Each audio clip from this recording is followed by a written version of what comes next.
Hello everyone, I'm the Dream Teller and I'm here to help you today. I know you use this video to fall asleep, so before that, like the video and subscribe to the channel. Also, where are you from and what time are you watching? Now get comfortable and relax. I moved into this old house in the countryside about a week ago. I wanted a quiet place. I wanted some distance from the rush of the city. I didn't expect to find anything strange here. I planned to spend my evenings reading, cooking simple meals, and enjoying the silence. That changed on my first night when I heard soft creaks above me. At first I thought it was just the wind pushing against loose boards. Then I realized the sounds were more than just the wind. They were muffled thumps, scratching noises, and at times faint whispers that seemed to hang in the air. It only happened when I stayed completely still. The moment I breathed louder or shifted my weight, the noises faded. It felt like someone, or something, was waiting for absolute silence before moving.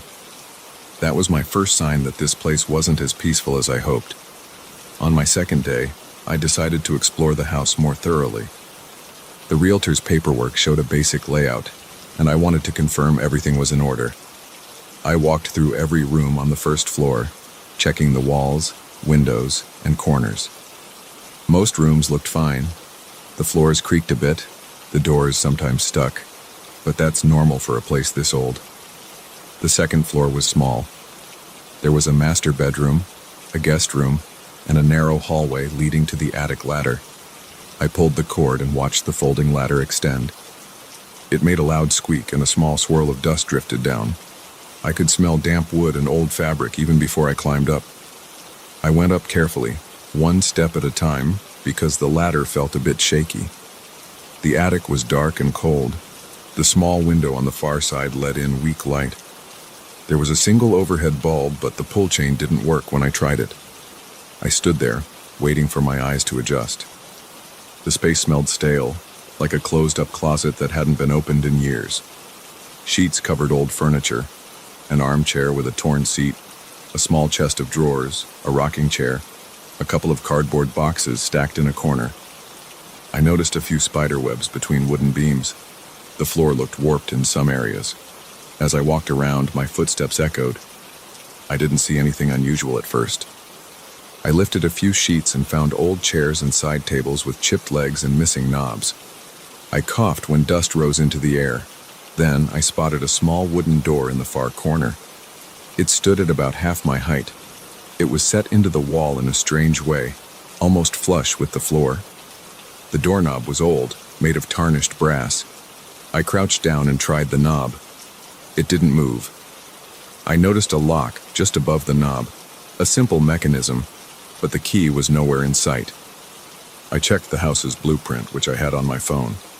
I zoomed in on the attic layout. There was no mention of this door. The blueprint showed an empty corner, nothing else. That made me curious. I pulled a little on the door, but it didn't budge. Then right behind me I heard my name whispered very quietly. I felt the hair on my arms rise. I turned around fast. I saw nothing but the covered furniture. The attic felt colder than before. I shook my head and told myself it was just my imagination. That night the strange noises started again. This time they felt more direct, like they were right above me.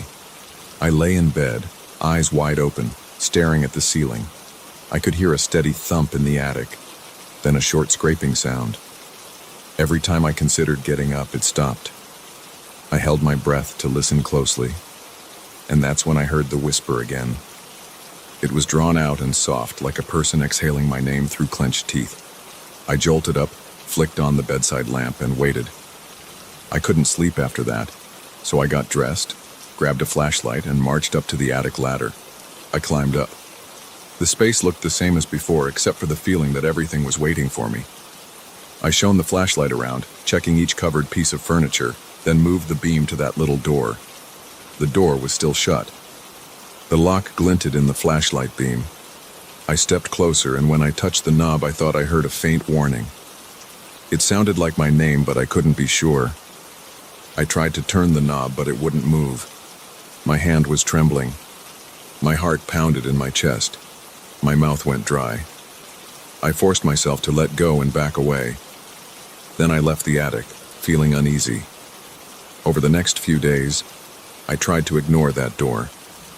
I told myself I'd focus on simple tasks like cleaning the kitchen or mowing the small backyard. I tried to watch some TV in the living room, but the reception was terrible. I tried to read a book, but I couldn't concentrate. Each time the house grew quiet, I felt a presence above me, like the attic was aware of me and waiting for me to make a move. One evening, I decided I had enough. I grabbed a small toolbox and climbed up the attic ladder. I figured I could pry the lock open. I kneeled by the door and tried a screwdriver first. The lock held. I tried a little more force, pressing my shoulder against the door. Right then, I heard my name again, clearer than before. It was a single word. My name, coming from somewhere beyond that door. My hands shook. A chill ran down my back. My legs felt weak, but I forced the screwdriver into the lock, determined to open it. The lock didn't give. I switched tools. I tried a small crowbar. As soon as I wedged it under the door frame, a jolt of pain shot up my arm. It felt like I touched a live wire. I dropped the crowbar. It clanged against the floor, echoing around the attic. I could see the doorknob shaking on its own. My chest tightened, and my breath came out in short gasps. I backed away. My mind was racing. I started thinking maybe I shouldn't push it any further. But curiosity got the best of me. The next day, I returned with a heavier crowbar. I told myself I wouldn't stop until I broke the lock. I set up a small flashlight on a nearby crate. I positioned the crowbar at the edge of the door, right next to the lock. My palms were slick with sweat. I pushed, straining my arms. The lock creaked, but didn't break. I heard something inside the door click, like a bolt shifting. Before I could push again, I felt a rush of cold air around me. It smelled like damp soil, strong enough to make my eyes water. Then I heard a louder whisper right in my ear, telling me to leave it alone. My stomach clenched. I slammed the crowbar down, hitting the lock at an angle. The entire doorknob rattled. For a split second, I thought it was going to give, but then the crowbar slipped, scraping the wood. I lost my balance and nearly fell. The attic floor creaked under me. I stumbled back, panting. Suddenly, my vision blurred. My ears started ringing. It felt like the room was closing in on me. The door seemed to shift in my sight, almost like it grew taller. My head pounded and I had trouble focusing. I staggered toward the ladder and half slid down, leaving the crowbar and flashlight behind. My thoughts were jumbled. I wanted to get out of that attic. I felt a kind of pressure in my chest. My arms shook so much I couldn't grip the ladder rungs. When I finally made it to the second-floor hallway, I slammed the attic hatch shut behind me. I locked myself in the bathroom and splashed water on my face. The ringing in my ears slowly faded. I spent the rest of that day downstairs, feeling anxious. I tried to eat, but my stomach was in knots. The house felt heavier. The wooden floors seemed to groan more than before. The air felt too thick. Whenever I stopped moving, I heard faint scraping sounds in the walls. It was like the house itself was pushing back against me. That night, I couldn't settle in bed. I kept tossing and turning. Around midnight, I heard a loud thump overhead. It sounded like something heavy was dropped onto the floorboards. I jumped out of bed and rushed to the living room. I sat there in the dim glow of a single floor lamp, staring at the ceiling, trying to control my breathing. I decided I had to figure out what was behind that door. I was too far in to turn back. Early the next morning, I gathered more tools. I found an old hammer, a stronger pry bar, and a chisel in the garage. My plan was simple: break through the wood around the lock if I couldn't force the lock itself. I told myself I'd succeed this time, no matter what I heard or felt. Going up that ladder, my hands were shaking the whole time. My teeth were clenched, and I could feel my jaw aching. When I stepped onto the attic floor, the air felt colder than before. I noticed the flashlight was still on the floor where I dropped it. The beam had died. The crowbar rested near the door. The entire space felt cramped, like the walls had moved closer. I knelt in front of the door. I wedged the pry bar between the door and the frame. I raised the hammer and struck the bar. The sound was dull and hollow. I felt a small vibration in my arms. Then I hit it again, harder. The wood around the lock started to splinter. That's when the whispers hit me in full force. They were coming from behind the door and from somewhere above. My name repeated in different tones, some almost hissing, others low and urgent. My forehead broke out in sweat. My heart hammered in my chest. My mouth felt like sandpaper. The attic seemed to spin. My vision blurred again. My ears rang. But I kept hitting the pry bar. The wood creaked and groaned, and I could hear the lock starting to loosen.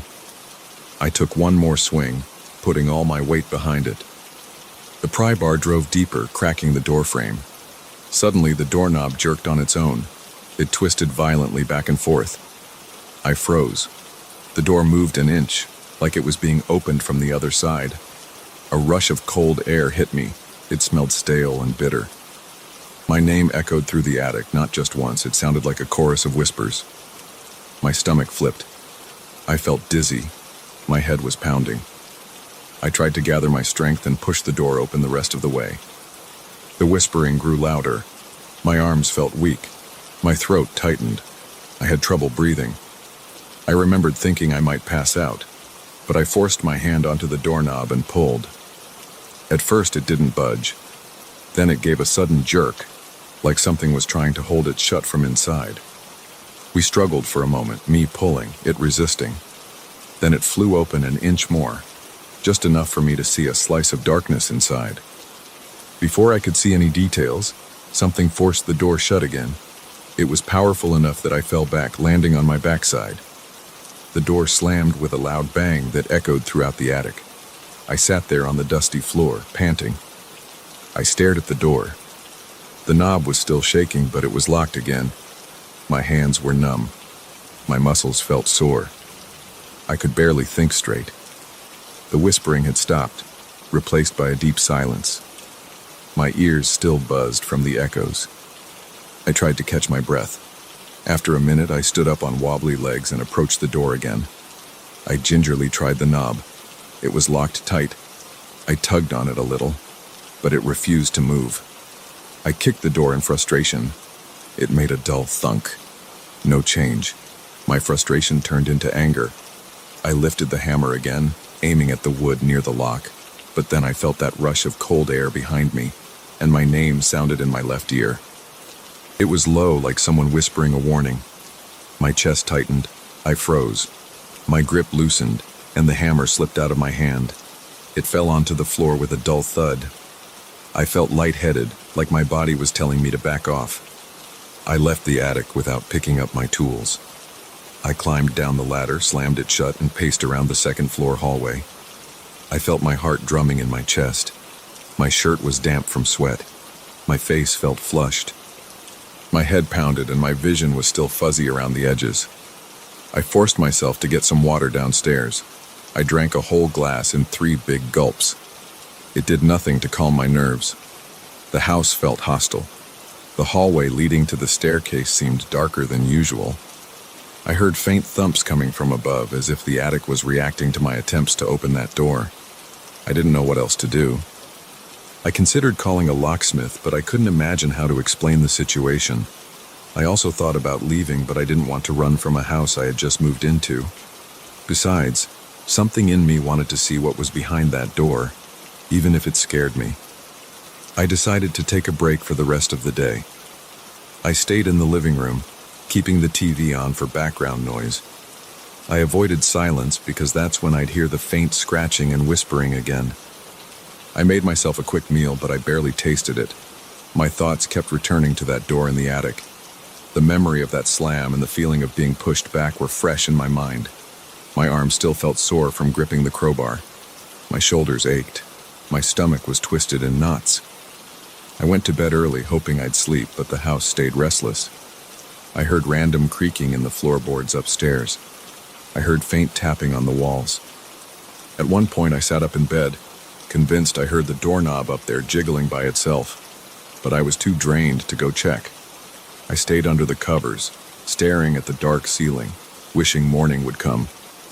Now, I'm sitting at the kitchen table with a second cup of coffee, my hands shaking as I hold the mug. It's been exactly a week since I moved in, and I'm more determined than ever to figure this out. But the house is making every step harder. The whispering voice that calls my name has gotten louder each time. The door itself seems like it has a mind of its own. I feel a deep chill whenever I think about pushing further. My vision goes in and out of focus, and my ears ring whenever I step into the attic. I can't ignore this anymore. I don't think I can find peace until I open that door. But something doesn't want me to. The house feels heavier, like it's gathering its strength against me. I'm planning my next move. I'll get a sturdier flashlight and maybe bring my phone so I can record what happens. If my vision goes blurry, I can at least point the camera at the door and see if I capture anything later. I'm also considering removing the entire door from the hinges, but that might trigger a stronger reaction. I'm scared of what might happen if I force my way inside. At this point, I need answers. If I can't open it, I might end up leaving this place for good. I'm not even sure if I can sell it without disclosing what's going on up there. The house feels like it's warning me to stop. But I can't stop. I have to know what's behind that door. It's become a personal challenge. I feel it in my gut. I need to push through, even if the attic tries to shut me out again. I'm going up there once more. I'll ignore the whispers, the cold air, and the sudden pains. I'll break that door down if I have to. I'm not leaving this unanswered. Maybe I'm stupid or reckless, but I refuse to sit here feeling watched and threatened. I'm going up there and I'm not leaving until I get that door open. If the house wants to scare me, it's going to have to try harder. I'm tired of running in circles. I'm done playing around. I'm going to face it. The next time I come downstairs, I'll have my answer. Or I'll know for sure that this place isn't meant to be my home. Either way, I'm walking up that attic ladder and I'm doing it right now.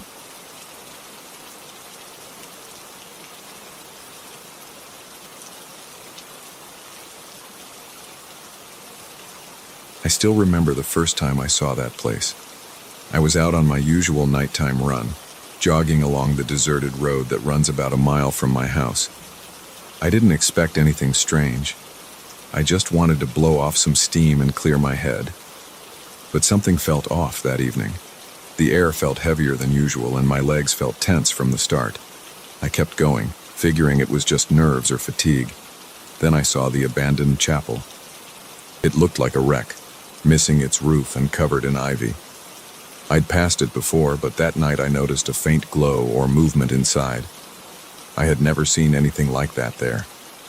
I slowed down, squinted, and saw a shape, transparent, kneeling near what used to be the altar. It took me a few seconds to realize it wasn't just my eyes playing tricks. I stopped a few steps from the doorway, breathing hard. The shape looked human, but it had no real features. I didn't see a face or hands.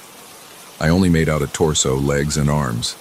It didn't make a sound, and it didn't cast a shadow on the crumbling walls. I tried to swallow, but my throat felt dry. I took a few careful steps forward. My heart started pounding, and I felt the muscles in my shoulders get tight. I heard a rustling sound, like dead leaves brushing against old stone. I noticed the ivy around the interior walls was twisted back, almost like something had pushed it away from the center. I stepped on a broken piece of tile, and it cracked under my foot. The figure flickered for a second, but it didn't move. I wanted to turn around and sprint back home, but I stayed. My chest felt hot, and I could hear my own pulse drumming in my ears. I inched closer to the remains of the altar. I kept my eyes on that transparent shape. I got close enough to see that the ivy on the ground looked shriveled near the altar. The leaves looked limp and dark, as if drained of color. I didn't smell anything strange, just the damp odor of the old walls. But there was a slight pressure in the air around me, like I was standing near a low electrical current. It made my hair stand on end. I didn't say a word. I just stood there, breathing fast, not knowing what to do. The shape shifted slightly, but it never turned to face me. I noticed my stomach muscles clenching. My skin broke out in goosebumps even though I was sweating from the run. I started to feel dizzy, so I backed away. Then I turned and ran back down the road. I didn't dare look over my shoulder.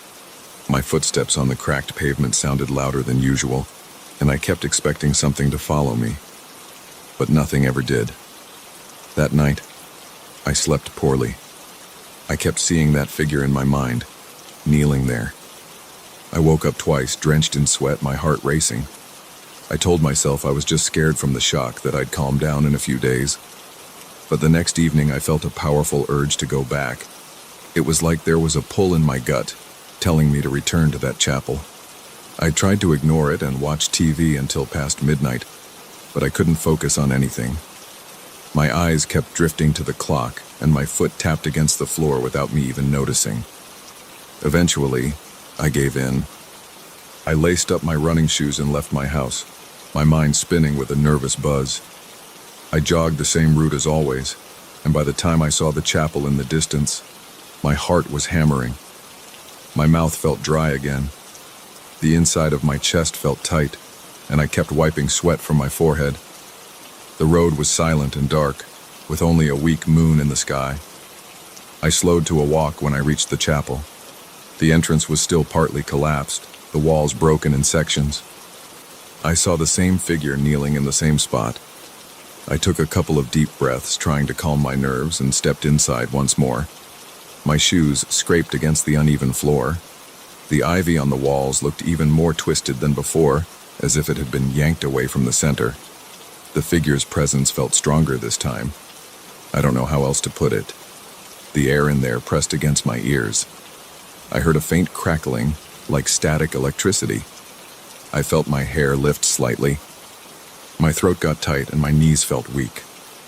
I stayed for about 5 minutes. I barely moved. I just stared at the shape, wondering if it would do anything. It didn't. It stayed still, as if locked in prayer or some kind of silent ritual. After a while, I felt a surge of panic. My muscles tensed up. My mind was screaming at me to leave, so I ran off without a second thought. But that compulsion didn't stop. Each night I felt the same pull in my stomach. I tried distracting myself with music, phone calls, anything to keep me at home. But around the same time each night, my entire body would feel restless. My thoughts would drift to that chapel. I'd picture the crumbling walls, the twisted ivy, and that kneeling shape. By the time the clock hit midnight, I'd be lacing up my shoes again. My wife asked me why I was going out so late, but I couldn't explain it well. I just said I needed fresh air. She let it go, but I could tell she was confused. The third time I went, I brought a flashlight. I walked in carefully, shining the beam on the floor and the altar. The shape was there, as usual. Its outline seemed sharper than before. I saw the silhouette of shoulders and a head. There were no eyes, mouth, or nose, but the general shape was clearer. When I tried to shine the flashlight right at it, the beam seemed to pass through. I saw the old stones behind it. My hand shook so much that the flashlight jittered, making shadows jump on the walls. I heard my breathing echo in the empty space. I walked around the altar, trying to see the figure from another angle. My stomach flipped when I saw the ivy behind it. The vines had curled away, leaving a bare patch of stone. The ground was darker in that spot, like it was stained. I crouched down and touched the stone. It felt cold, almost like ice, even though the night was warm. My fingers tingled. I pulled my hand back, feeling a rush of adrenaline. My heart pounded in my head. I stood up and backed away. The figure stayed where it was, never looking at me or speaking. I don't even know if it had a face. After a moment, I left, my legs shaking. Over the next few nights, I started having dreams. They were all the same. I was kneeling at that altar, mumbling words I didn't understand. My voice sounded hollow and distant. I'd wake up gasping for air, my body drenched in sweat. I'd look at the clock and see it was just past 3 a.m. My hands would shake for a while, and I'd feel my heart thudding against my ribs. I couldn't get back to sleep after that. I'd just sit in the living room, staring at the floor, feeling drained. I tried staying away from the chapel for a few nights, but the urge kept getting worse. I felt a constant buzzing in my body, like I was full of nervous energy I couldn't release. I got headaches when I tried to force myself not to go. Eventually, I couldn't stand it anymore. I left the house around 1 a.m. and jogged straight to the chapel, not bothering to pace myself. When I got there, I was out of breath and drenched in sweat. My lungs ached, and my legs felt like rubber. But the moment I stepped inside, I felt calmer. The air still felt heavy, but the pressure in my head eased up a bit. I stood there for a long time, trying to figure out what the shape was. I didn't speak out loud, but I kept thinking, "What are you?" in my head. I didn't get a response. Nothing moved except the slight flicker of that outline. After 10 minutes or so, I felt a new feeling, a tug toward the altar. I took a step forward, then another. My arms were trembling and my neck felt stiff. I got close to the altar, close enough to touch it if I wanted. The stone looked chipped and weathered. The top was covered in dead ivy. I saw more of those dark patches on the floor. I hesitated, then knelt down. My heart thumped so hard that it made my chest hurt. I placed my hands on my thighs. The figure was right next to me. I couldn't see its face, but it was right there. I tried to look at it from the corner of my eye. It made me shiver. My skin felt cold. I stayed kneeling for what felt like forever. My mind was a mess of thoughts. I didn't know why I was doing it. I didn't know what would happen next. I started breathing faster. My temples throbbed. Then I stood up, grabbed my flashlight, and rushed out. I ran all the way home, my legs burning. I locked the door behind me and stood in my hallway, panting. I felt a wave of nausea. My hands were covered in sweat. I collapsed onto the couch. The rest of the night I sat there, rubbing my face and trying to calm my racing heart. That ritual repeated itself every night. I'd dream about kneeling at the altar, reciting nonsense words. I'd wake up at 3 a.m. wide awake and sweating. I'd finally give in around 1 or 2 a.m. the next day, run to the chapel, and kneel there again. Each time, the figure looked a little more solid, but it stayed transparent. Each time, I felt weaker. My arms felt heavy, and I started losing energy during the day. I'd drink coffee, but it wouldn't help. My eyes felt gritty and sore. My shoulders and back ached. I wanted to stop, but I couldn't. The compulsion was too strong. After about 2 weeks of this, I noticed the skin on my forearms looked paler than usual. My wife asked if I was feeling sick, and I lied, telling her it was just stress. She didn't seem convinced. She asked me why I never slept well anymore. I avoided the question. I couldn't explain it without sounding insane. In my head, I kept thinking, maybe I should talk to someone. Maybe I should get help.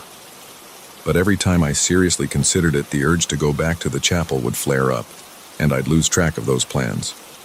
One night, I decided to push through the run and stay at the chapel longer to see if anything would happen. I got there around midnight. The moon was behind some clouds, and the sky was almost pitch black. I had my flashlight, but I left it off, letting my eyes adjust. I stepped inside the chapel and felt the familiar electric tension. My chest felt tight and my heartbeat sped up. The figure was there, kneeling. I approached it again, stopping at the altar. I knelt down and stayed there, trying to keep my breathing steady. My legs felt numb after a few minutes. My heart hammered in my ears. Then I felt something like a whisper of air on my neck. I froze. I couldn't see anything, but I felt a slight pressure on my shoulder, like a gentle tap. My muscles tensed.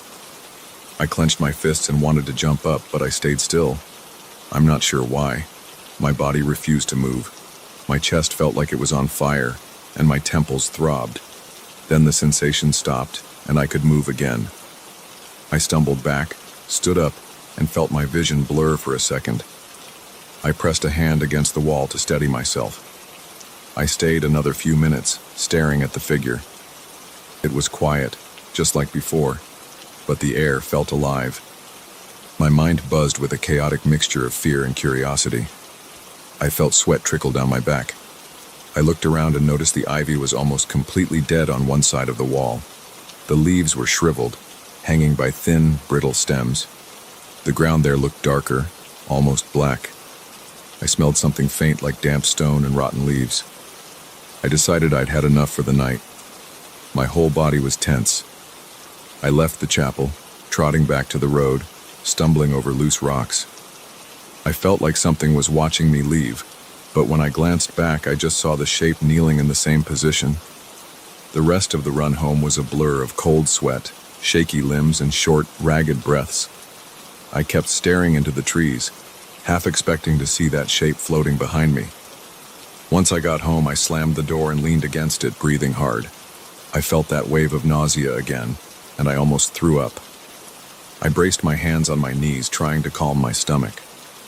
After a minute or so, I stumbled to the bathroom sink and splashed cold water on my face. I looked at myself in the mirror and noticed dark circles under my eyes. My skin looked gray and clammy. My head pounded with a dull ache. I didn't sleep much that night.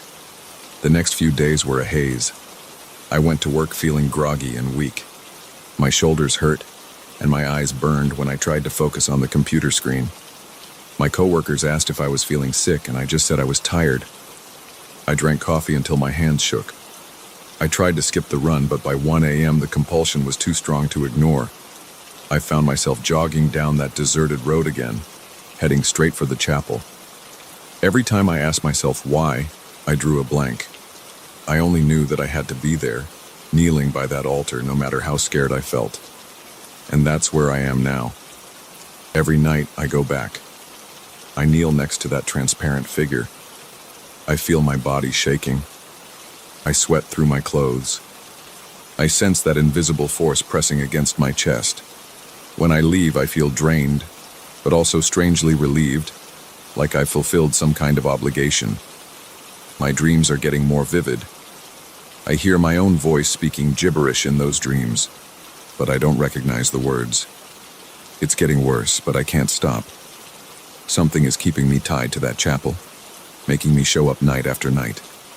I don't know what will happen next. I only know I'll be there again tomorrow, standing in that ruined doorway, watching that same shape kneel at the broken altar. I don't think it will let me go anytime soon.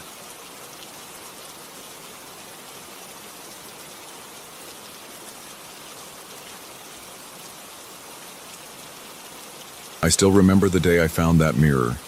I was at a small antique bazaar, the kind of place that smells like old books and damp fabric. I had no plan to buy anything that day, but the mirror caught my eye because of its tarnished frame. It had these dull silver edges with tiny scratches and stains. I didn't see anything remarkable at first. I just thought it might look good in my apartment. I brought it home, wiped off some dust, and leaned it against the wall in my bedroom until I could figure out where to hang it. I didn't feel anything strange right away. It seemed like a regular old mirror. But everything changed after a couple of nights. I noticed something odd when I was getting ready for bed. I looked at my reflection and I swear it blinked about a split second later than I did. I opened my eyes and tried to catch it again, but it looked normal. I rubbed my eyes thinking maybe I was just tired. I went to sleep and forgot about it. The next evening I caught it again. I blinked, and a moment later, my reflection's eyelids fluttered like it was trying to catch up. My stomach tightened, and I felt a chill run up my arms. I turned off the light and left the room, but the next time I passed by, I checked the mirror out of the corner of my eye. Nothing strange that time. For a while, I thought maybe my eyes were playing tricks on me. Sometimes I work late and I come home pretty exhausted. My mind can wander. But one morning I woke up, and something felt different in my bedroom. The air felt stale, and my skin tingled. I glanced at the mirror and I saw my own figure standing there, but I was still in bed. My body was shaking under the covers, and my eyes were wide open. But in the mirror I looked calm, like I was just standing still, looking straight at me. My stomach lurched and I felt goosebumps rise on my arms and legs. I sat up and stared at that reflection. It didn't copy me right away. It just stood there for a second. Then I saw it move. It raised its hand like it was reaching out. Then it was gone, and it matched my position in bed again. My heart pounded and I started to sweat. I got up to see if there was someone behind the mirror. Of course, no one was there. I decided to move the mirror out of my bedroom. I carried it to the living room and propped it against the wall near the front door. I felt relieved when I took it out of my bedroom. My plan was to return it or sell it. But I kept getting this uneasy feeling when I walked by. Every time I glanced at the reflection, I swore it was looking at me with a slight delay, like there was a half-second lag. Sometimes I saw the reflection's mouth twitch before mine did. I started to avoid looking at it for too long. I tried to cover it with a towel, but the towel slipped off during the night. The next morning I found it on the floor. I don't remember taking it down. I told myself to get rid of the mirror. I even brought it out to my car with the intention of driving to a thrift store, but I got distracted by a call from work. When I came back, the trunk was open and the mirror was back inside my apartment. I can't explain how it ended up leaning against the living room wall again. I felt my throat tighten and my hands shook when I tried to pick it up again. It felt heavier than before. I started to sweat and my heart raced. I left it there and walked away. I took a shower and tried to calm down. Things only got worse. Sometimes late at night I'd sit in my living room trying to watch a show or read something on my phone, and I'd catch movement out of the corner of my eye. I'd look over, and in the mirror, I'd see my own shape standing behind the couch. But when I turned around, there was no one there. My reflection would be in a different spot than I was in. It stood near the window or by the hallway like it was searching for something. My mouth would go dry and my heart felt like it was beating against my rib cage. I started leaving lights on around the apartment because the darkness made me feel exposed. One night, I woke up in a cold sweat. I heard a soft scraping sound coming from the living room. My immediate thought was that someone had broken into my place. I got out of bed, grabbed the nearest thing I could use as a weapon, a metal flashlight, and crept toward the noise. My legs felt weak and my chest tightened with every breath. I flipped on the living room light and I saw the mirror leaning at a different angle.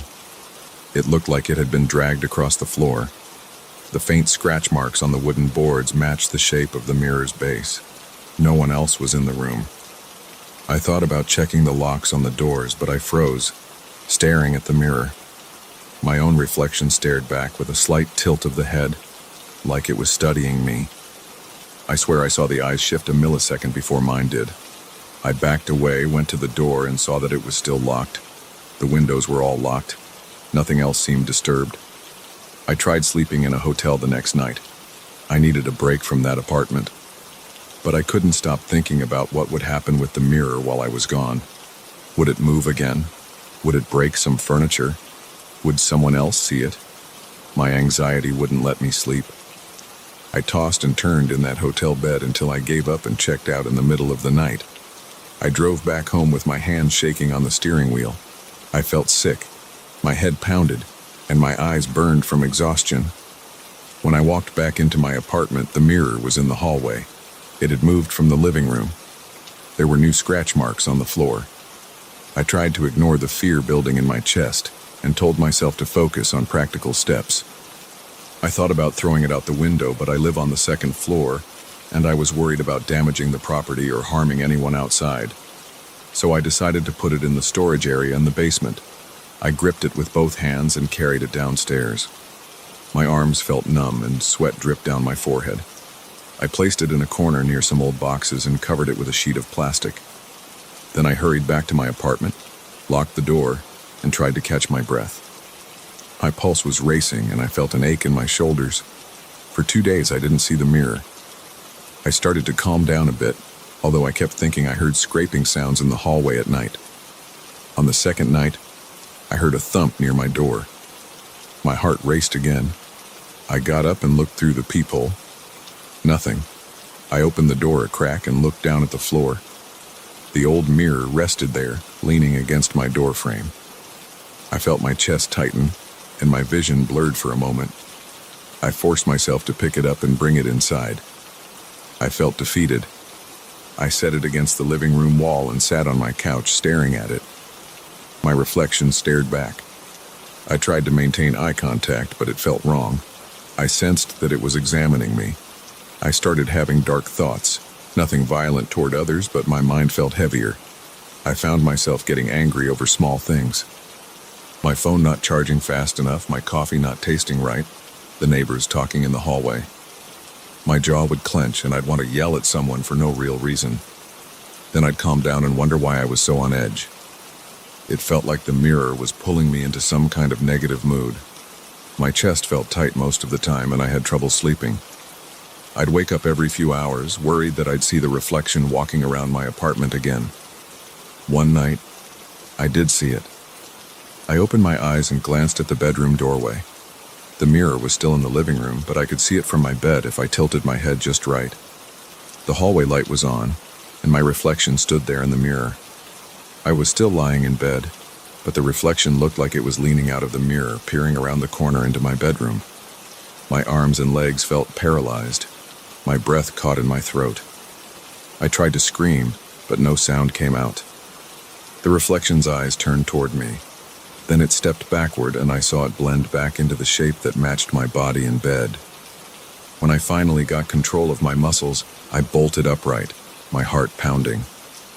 I considered calling someone. But who would I call? The police wouldn't believe me. A friend might think I've lost my mind.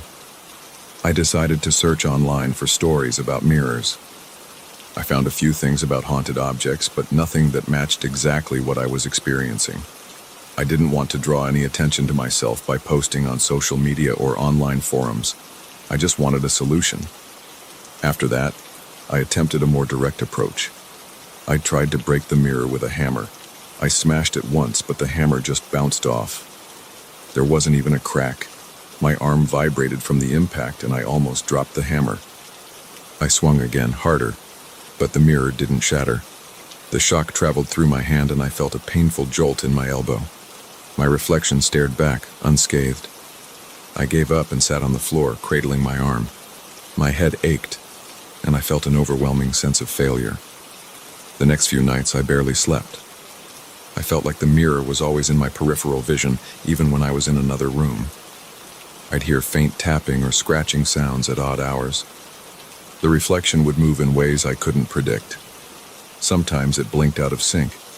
Sometimes it moved its head before I did. The lag between me and it seemed to get longer. It was no longer just blinking late. It was reacting to things I did a full second or two after I did them. Sometimes I'd scratch my nose and it wouldn't follow for several heartbeats. I noticed that my apartment felt colder. I felt uneasy even in the shower. I'd keep the door open, worried about what might happen if I let myself lose sight of the mirror for too long. My heartbeat stayed elevated most of the time. My shoulders were tense, and my back ached from stress. I kept telling myself I'd figure out a permanent solution, but I had no idea what to do. The mirror felt like a magnet for my attention. Even when I tried to focus on something else, I'd catch myself glancing at it. My mind kept wandering back to that reflection. Yesterday, I tried one last time to rid myself of it. I carried the mirror outside and drove to a remote area, a stretch of land off a service road. I placed the mirror by some trees and drove away. My hands shook on the steering wheel, and I kept glancing in the rearview mirror. I felt lighter for a moment, thinking I might finally escape it. That was short-lived. When I arrived home, it was leaning against my apartment door. I didn't see anyone around. I didn't see any sign of a delivery or a note. I felt a wave of nausea. I had to cover my mouth to keep from throwing up right there in the hallway. Now it's in my living room again, and I'm writing this because I have no other outlet. I don't feel safe in my own home. I can't relax. Whenever I try to ignore it, I get this sense that I'm being watched. If I look directly at it for too long, I feel this dread building in my chest. It's hard to explain, but it's like the mirror is alive. My reflection doesn't match me anymore. It moves and blinks and tilts its head on its own. It doesn't speak or make any sound, but its eyes follow me like it's studying every breath I take. I don't know what I'll do next. I've tried moving it, hiding it, even destroying it, but it seems impossible to get rid of. My mood keeps getting darker and my mind won't stop racing. I'm afraid it's only a matter of time before something even worse happens. Every time I think about leaving my apartment for good, I realize I'd never truly get away from it. Somehow it keeps finding me. I'm stuck here, staring at that old mirror, waiting for the next time my reflection decides to move on its own. And I have no idea how to stop it.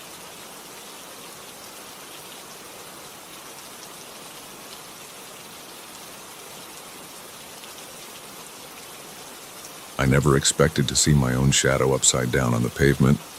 I was walking home in the rain, hunched forward under my jacket because the wind kept blowing water in my face. The streetlights were weak, and the water rushing near the curb made a constant soft roar. I tried to wipe the rain from my eyes so I could see the sidewalk in front of me. My shoes were soaked, and each step made a squishing sound. But then I noticed something else. My shadow on the ground was reversed. It was like looking at my own figure flipped top to bottom. I stopped for a second and stared. The water dripped down my coat collar, and I felt a chill run over my arms. I thought maybe I was just tired, or seeing a reflection in the puddles. I kept walking, hoping it was a trick of the light. The further I went, the more it stayed there, following me, yet inverted. My heart started to pound. I remember blinking hard a few times. The street was empty, and I only heard the rain and my footsteps. Occasionally, a car passed by on the main road behind me, but I was mostly alone. I looked down again and realized the shadow was moving a tiny bit before I did, like it predicted my next step. I felt the muscles in my legs tense, and I slowed my pace. I wanted to see if it would slow down too. It did, but there was a strange lag in my movements. My head felt light, like I was off balance, and I had this urge to run home. The rain finally started letting up, which should have made me feel better. Instead, I noticed that my shadow stayed in place on the wet asphalt. There wasn't much direct light around, so I expected it to blur or fade. It didn't. I paused under a dim lamp and shifted my weight from foot to foot. The shadow shifted, but again with that eerie fraction of a second lead. I felt like I was in some kind of surreal film scene, except I was cold, wet, and confused. I pushed on, trying to ignore it. My heart was beating hard enough that I could feel the pulse in my ears. Each time I took a step, I glimpsed that upside-down shape flickering just ahead of me. It felt like it was mocking me with its weird orientation. My eyes darted around, and I kept checking the windows of the dark houses lining the street. I worried someone might look out and see what was happening. That idea made me anxious. I didn't want any attention on me or on this bizarre situation. I just wanted to get inside my house and lock the door. Once I made it to my front yard, I stood still for a moment, feeling the water seeping into my socks. My porch light was off. I fumbled for my keys, and as I turned the lock, I looked down again. The shadow was right there, still upside down on my walkway. It made my stomach feel tight. It defied any normal explanation. I told myself it must be some freak reflection from a passing car or some weird phenomenon from the streetlights. But none of those explanations made any sense, especially now that I was off the street and the lamp was far behind me. I felt fear rising in my chest, but I tried to stay calm. When I stepped into my living room and turned on the light, I froze. The shadow was still there on the floor, upside down, as if it belonged to someone standing on their hands. I looked up at the ceiling light to see if maybe it was projecting an odd angle, but there was no direct beam that would create that shape. My body tensed, and my breathing got shallow. I couldn't believe what I was seeing. My entire living room was dim, except for the center lamp, yet this dark shape stayed sharp on the floor. I flipped on more lights, and it made no difference. The shadow didn't behave like normal shadows. It didn't stretch or shift with the angle of the lamps. I took off my wet coat, letting it drop on the floor.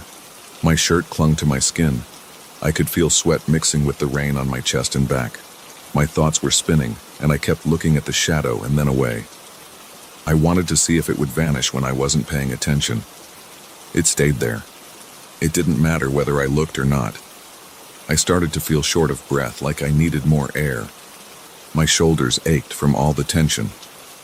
I realized I was twisting my hands into fists, so I forced myself to relax my fingers. But I couldn't calm down. I tried walking into the hallway and flipping the light switch there. My shadow followed me, still upside down, and still moving slightly in advance of my steps. My heart raced faster. I felt a jolt of raw fear each time it shifted before I did. I kept rubbing my eyes, trying to confirm I wasn't hallucinating. I decided I had to keep my mouth shut about this. Who would believe me anyway? I was worried that if I tried to tell someone, this thing might react. I felt like it had its own awareness. I stood in front of the mirror in my bathroom and saw nothing unusual in the reflection. My normal reflection was there, soaking wet clothes, messy hair, dark circles under my eyes. Yet when I glanced at the floor, there was the upside-down shape. My stomach clenched. I noticed my hand was trembling, so I gripped the edge of the sink. My pulse felt irregular and my throat was dry. I decided to change out of my wet clothes. As I moved, the shadow glided along the carpet. It didn't match my movements in the way a shadow normally would. If I reached out with my right arm, it reached out with its right arm, but with a small head start. I can't explain how unsettling that is. My scalp prickled and I felt goosebumps on my arms. I tried turning all the lights off, leaving the place in near darkness, but I could still make out the shape on the floor. It had its own presence, not dependent on any light source I could identify. My thoughts were racing with questions, but I had to focus on what I could control. I forced myself to act like I would on any other night. I turned on the TV to fill the space with some background noise. I tried to watch the news, but my attention kept snapping back to the shape on the floor. It was still there, near the couch, upside down and sort of facing me. I sat down carefully, noticing my knees felt weak. I tried to breathe slowly and deeply. On the screen, a weather report played. I barely heard any of it. I thought about calling someone, maybe a friend or an acquaintance from work, but the idea made my stomach twist. What if I said something that alerted this thing? What if it understood what I was saying and decided to do something to me?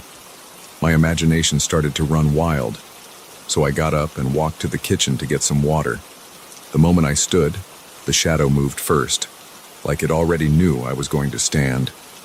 My heart felt like it jumped to my throat. In the kitchen, the lights were harsh and bright, yet the shadow still appeared distinct. It crossed the tiles in a steady, slightly early motion. My head ached and I leaned against the counter. I opened the cabinet for a glass and I noticed my hand shaking again. I filled the glass with water and took a large gulp. The cold liquid helped me feel more grounded. I turned around slowly, and there it was, always there, always upside down. I needed to find a way to cope with this, at least for the night.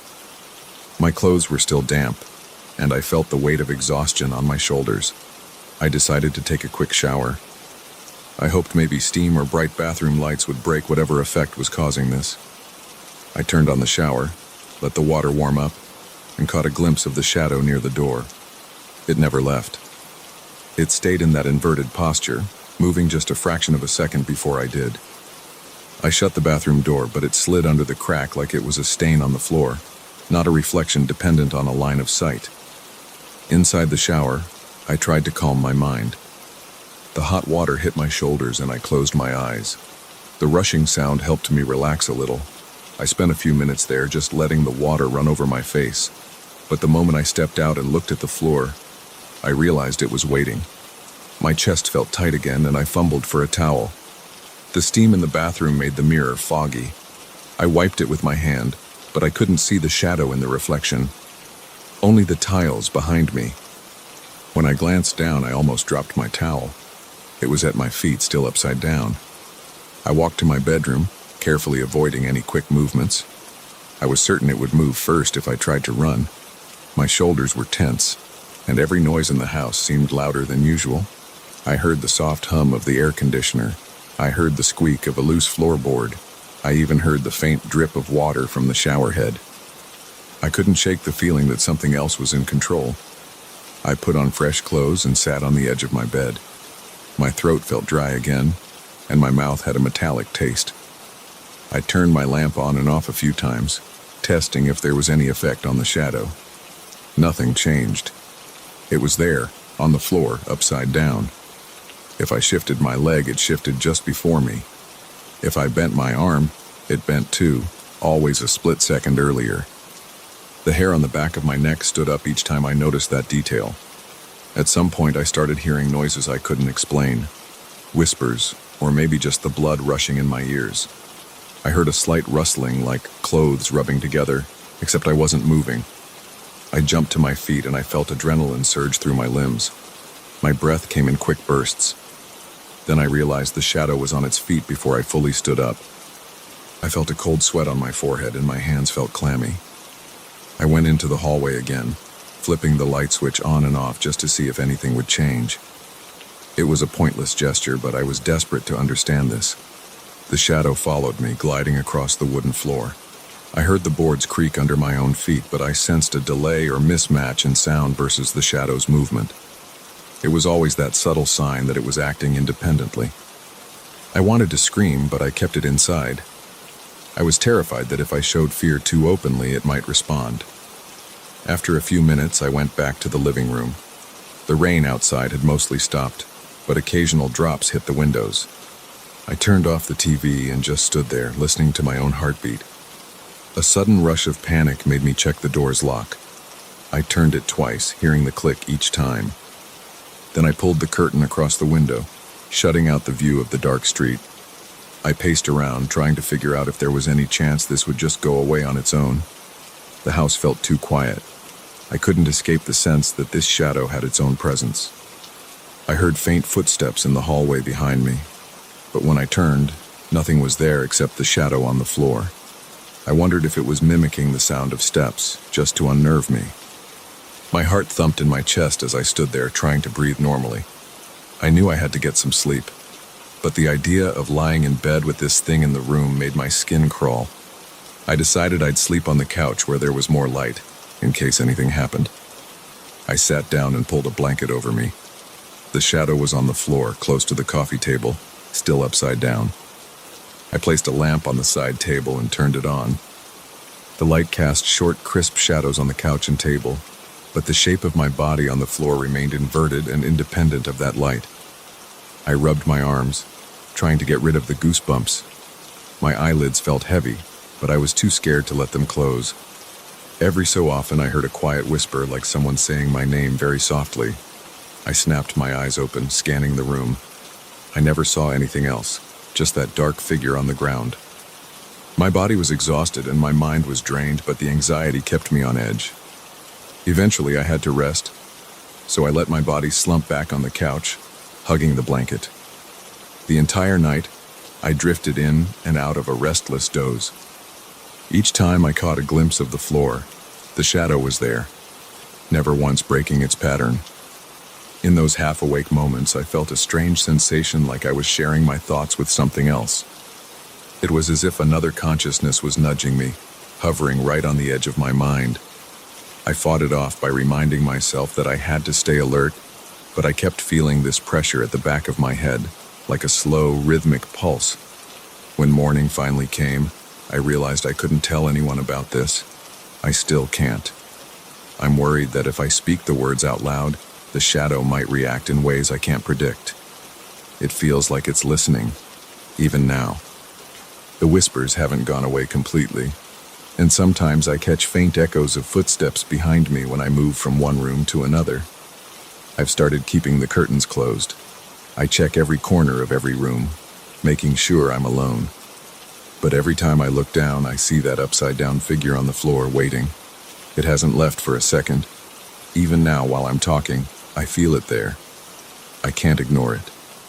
It's watching every gesture, every tilt of my head, and it's always just slightly ahead of me. My stomach churns, my hands are sweating. There's no one else in the house, and I keep the doors locked. I can't risk letting a neighbor or someone drop by. If they saw this, or if I tried to explain it, I might lose control of the situation. At least by keeping silent, I have some sense of control. I don't know how long I can keep living like this, but I don't see an alternative. If I try to tell someone, I'm afraid it'll hear me. If I try to ignore it, it makes more noise. I can't decide which is worse. I just know that if it decides to do more than watch, I won't be able to stop it. For now, I'm stuck in this lonely routine of caution and anxiety, hoping that maybe someday it'll leave on its own. But so far, every day ends the same way. I see that thing on the floor, upside down, always ready to move before I do. And every night I lie awake, trying to pretend I don't hear its whispers.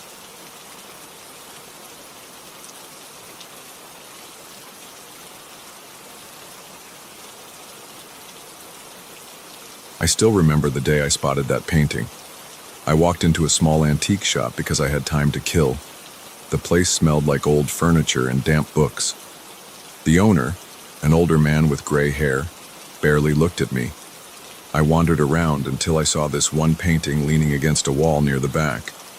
The lighting was bad, but I could make out a figure of a man in a dark room. His face looked twisted by worry or fear. The detail was incredible.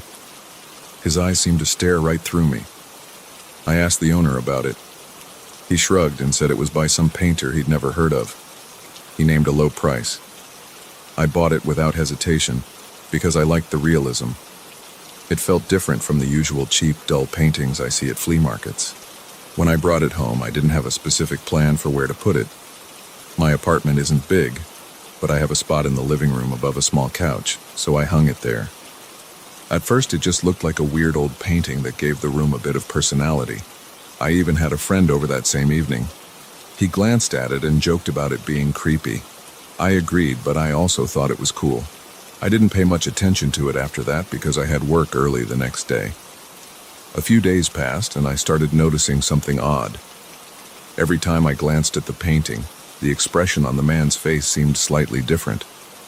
The first time I thought I was imagining it. I was tired from a long shift, so I figured my eyes were just playing tricks on me. But a couple of days later, I saw the man in the painting again. His face wasn't twisted in the same way. It looked more like a faint grin now. Nothing huge, just a tiny curve at the corner of his mouth. It made me uncomfortable, but I wrote it off as me looking for details that weren't really there. Then one night, I came home in a foul mood. I'd had an argument with my boss and I was furious. My hands were shaking and my head pounded. I dropped my keys on the kitchen counter and went into the living room to collapse on the couch. I happened to look up at the painting. The man's face seemed twisted into something hateful. His brows were pulled down hard and his eyes looked like they were filled with anger. It felt like he was staring right at me, mirroring my rage. My throat tightened. I felt a rush of panic in my chest. I stepped closer, thinking maybe the light was playing tricks again. But the longer I stared, the more convinced I was that he looked furious. That was the exact emotion I was feeling. I grabbed a glass of water and tried to calm down, but I couldn't stop thinking about what I'd just seen. Over the next week, I started paying attention every single day. When I left for work feeling fine, the painting looked neutral. When I came home stressed or sad or anxious, the man's expression reflected it. If I was tired, he looked drained, with sunken eyes and a slack mouth. If I was irritated, I saw frustration in his face. If I was genuinely depressed, he appeared sorrowful, like he'd lost all hope. After a few days, I got so on edge that I avoided looking at it. I still felt it drawing my eye, though. It was almost impossible for me not to check his face whenever I entered the living room. Sometimes I tried to catch it in the act. I'd look quickly, hoping to see the transition or something that would prove I was imagining things. But the painting never moved. It was always still. It just looked different depending on my state of mind. By the end of that second week, I couldn't deny the pattern. If I felt good, the man looked calm. If I felt terrible, he looked worse. It wasn't some random shift of shadows or angles. It felt deliberate. That made me nervous. My heart would pound whenever I stepped into the living room. I'd feel sweat on my palms.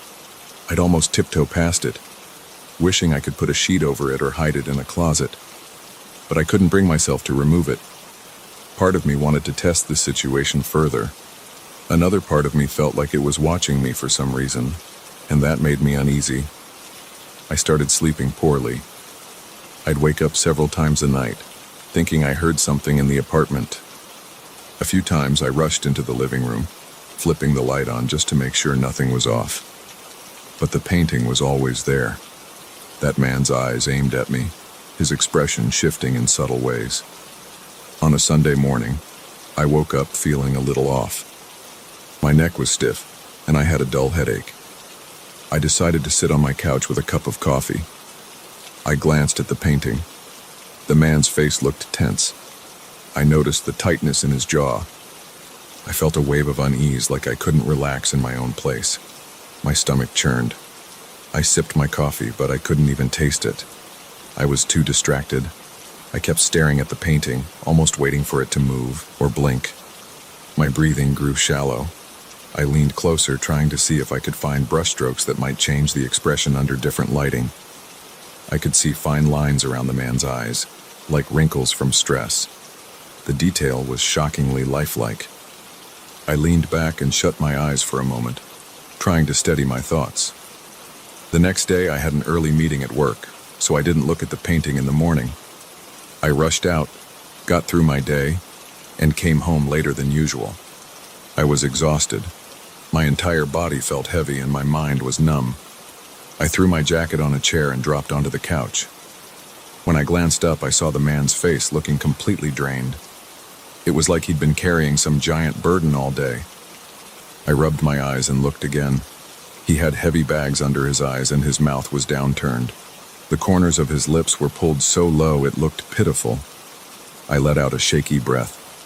My heart started pounding again, and I felt a chill spreading down my arms. This was not my imagination. The painting was matching my emotions. It was like it was connected to me somehow. I tried to stay calm, but my thoughts raced. I grabbed my phone, scrolled through social media, tried to ignore the painting. Every once in a while I'd glance up. The expression never changed after that. It stayed miserable, mirroring how I felt. Eventually I went to bed, but I kept waking up. I'd hear my heart thudding in my ears. My mouth felt dry. My skin felt clammy. Every time I drifted off, I'd see that face in my mind. Sometimes I imagined it was smiling in a cruel way, even though I hadn't witnessed that yet. But I couldn't rest. I got up once around 3 a.m. and wandered into the living room. I turned on a lamp. The painting looked normal enough, but still grim. I turned off the lamp, mumbled a curse under my breath, and went back to bed. I didn't sleep well at all. About a week later, things got worse. I was dealing with stress at work and money problems. I felt my patience slipping. I slammed doors. I yelled at a coworker who irritated me. I came home that evening furious, my ears burning. I stepped into my apartment, threw my bag to the floor, and stormed into the living room. I noticed the painting right away. The man's expression wasn't just angry, it looked monstrous. His eyes seemed to burn with rage. His teeth looked clenched. It was such a hateful stare. I felt my stomach drop. My hands began to shake, and I could hardly breathe. I forced myself to look away, but I could still feel his gaze on me. My arms felt numb. My chest felt tight. I swear I could hear my own heartbeat pulsing in my head. I started pacing around the apartment, thinking I was losing it. I wanted to throw the painting in the trash, but the idea of removing it seemed risky. I'd grown attached in a warped way, almost like I needed to see what it would do next. I couldn't think of a logical explanation for what was happening. I just knew that every time I felt a strong emotion, the painting reacted. It mirrored me so perfectly that it felt like it was feeding off whatever I was feeling. It reminded me of my own reflection, but it wasn't me in the picture. I tried inviting a close friend over to see if he noticed anything, but I chickened out at the last second. I knew it would sound insane. "Hey, do you see this painting changing its expression?" That question alone would make me look unstable. I decided to keep it to myself for now. Still, my friend did come by. He stood there, looked at the painting for a moment, and said it was cool but creepy. He didn't mention any changes. I forced a laugh and changed the subject. The moment he left, I felt the man in the painting looking at me with annoyance, as if it was irritated by our conversation. I stepped back, feeling my legs tremble. I left the room and shut the door behind me, but that didn't help. I could still picture those eyes. I went on like that for several days. My energy drained at work. I could barely focus. My boss asked if I was okay. I lied and said I wasn't sleeping well, which was true, but I left out the part about the painting. Every time I came home, I'd see the man's face. If I was anxious, he looked uneasy. If I was depressed, he looked crushed by sadness. My heart would race and I'd feel a knot in my stomach. I kept telling myself to take it down, but I couldn't do it. My hands would hover near the frame and I'd hesitate. Something in me refused to let it go. One night I decided I'd at least move it into my closet. I took it down from the wall. My fingers felt cold and sweaty around the edges of the frame.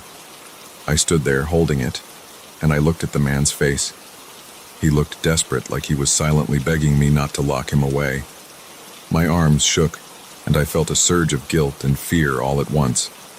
I set the painting on the couch and sat down, staring at it. My breathing was shallow. My back felt damp with sweat. I could almost sense a pressure in the room, like I wasn't alone. I couldn't go through with hiding it. After a few minutes, I hung it back on the wall. I felt relief, but also dread. This thing was controlling me, or at least it felt that way. I tried to calm myself by keeping a routine. I'd wake up, avoid the living room until I was dressed and ready to leave. After work, I'd come home, grab food, and try not to stay in the living room for long. I'd watch TV in my bedroom or stare at my phone. I'd do anything to avoid the painting, but I knew it was there. The pull was still strong. If I was in a bad mood, I'd sneak a glance, and it was always the same. The expression matched exactly what I felt. Some nights I dreamed about it. I'd see the man in the painting walking around my apartment. I'd wake up with my heart racing, my shirt soaked in sweat. One evening, I forced myself to do a test. I tried to sit quietly and think about something cheerful. I closed my eyes, took deep breaths, and imagined a relaxing scene. Just the sound of rain or the warmth of the sun. My heart rate slowed and I felt a little calmer. Then I opened my eyes and looked at the painting. The man's face looked peaceful. His eyes seemed a bit softer, and the lines around his mouth weren't so harsh. I let out a shaky laugh, but it wasn't funny. It felt bizarre to see that direct reflection of my mood. I sat there for a while watching him watch me. It's been over a month since I bought this painting. I haven't told anyone the full story. Nobody would believe me anyway. I feel stuck with it. I'm too afraid to get rid of it, but I can't ignore what's happening. Every day I wake up with a knot in my stomach. I look at the door to the living room and I feel a wave of nausea. My head hurts when I think about it for too long. Sometimes I place a blanket over it, but then I feel uneasy, like I've done something wrong. I lift the blanket and there it is, staring back at me, always changing, always locked on my emotions. I've tried rationalizing it. Maybe the brushstrokes are so detailed that different angles and lights create illusions. But that doesn't explain why it lines up so perfectly with how I feel. I've also considered that I might just be losing my mind, but I know I'm still functional. I go to work, talk to people, pay my bills. The only thing that's off is this painting. I keep telling myself I'll throw it away next week, or maybe sell it back to the antique store. But every time I think about it, I feel a chill in my body. My hands start shaking, my chest tightens. It feels wrong, like I'd be abandoning part of myself. That scares me more than anything else. So I'm stuck with it. Every night, I see its face. Every morning, I feel its gaze. I haven't found a single clue about the painter. There's no signature, no label, nothing. It's as if it just appeared out of nowhere. I don't know if it's cursed or possessed or something else. I don't even care what the explanation is. All I know is that it's tied to me now. I can't deny the connection. It's absorbing every bit of my anger, my sadness, my fear, and it gives it all back to me, reflected on that man's face. I wish I could say I've gotten used to it, but I haven't. My chest still tightens whenever I step into the living room. My eyes burn from lack of sleep. My hands sweat when I think about all the possible outcomes, but I keep it there, on my wall. I guess that's my life now. I bought this painting, and it feels like it owns me. I don't have the nerve to break that link, and so I sit here night after night trying to keep my emotions in check because I know the painting is always watching. And that's the truth. I can't make it sound pretty or poetic. It's just the constant reality I face. It's here, and I can't let it go.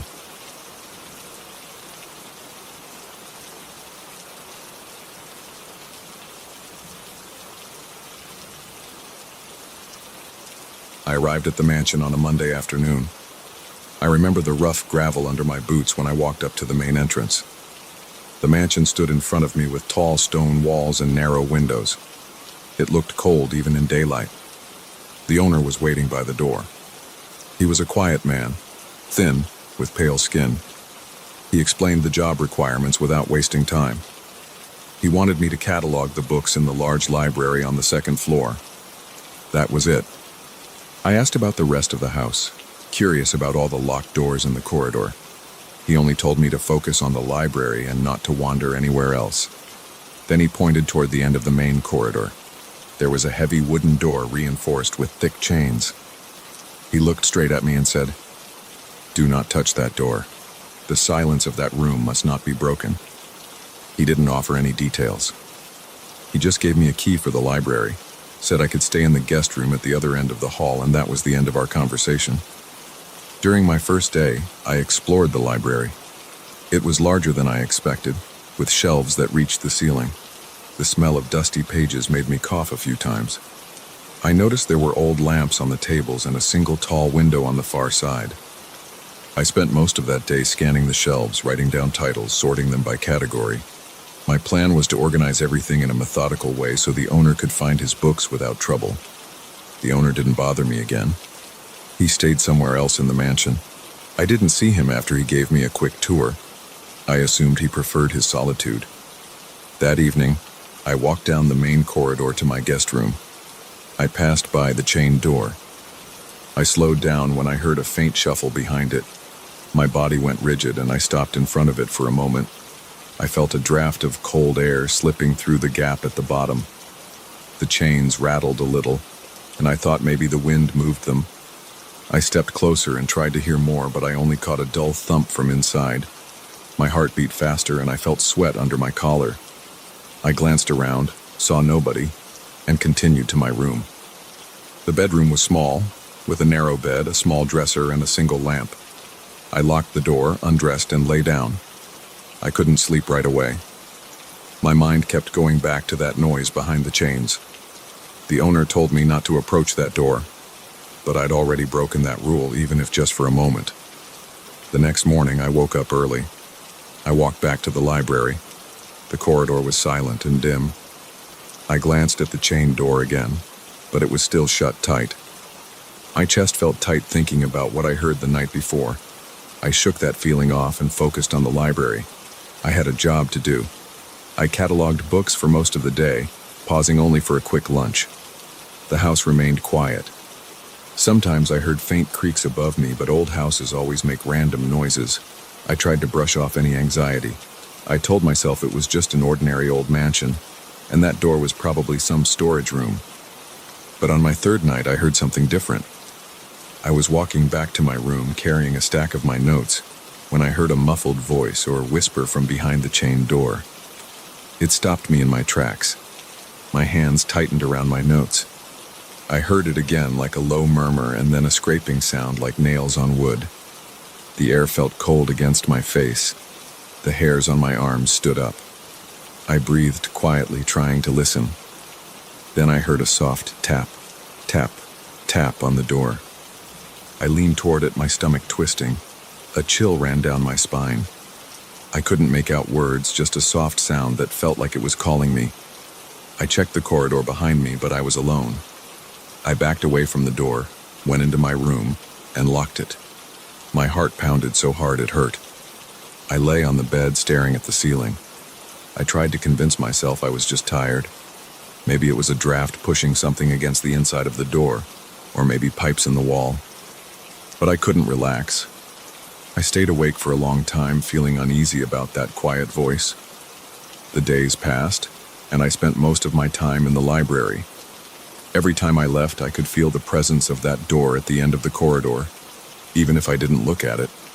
The owner didn't show up often. Sometimes I heard him in another room, rummaging around, but he never came to the library during my work hours. At night, I heard noises from behind the chained door.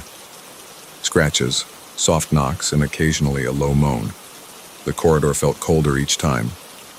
My curiosity grew, but so did my fear. The tension in my stomach made it hard to eat. I felt worn out, and my hands sometimes shook when I picked up a stack of books. After 2 weeks, I was almost done organizing the shelves. I had stacked the final pile of books on one of the reading tables. That was when I noticed the corridor outside had gone silent. I stepped out and found no lights except the faint glow of my lamp.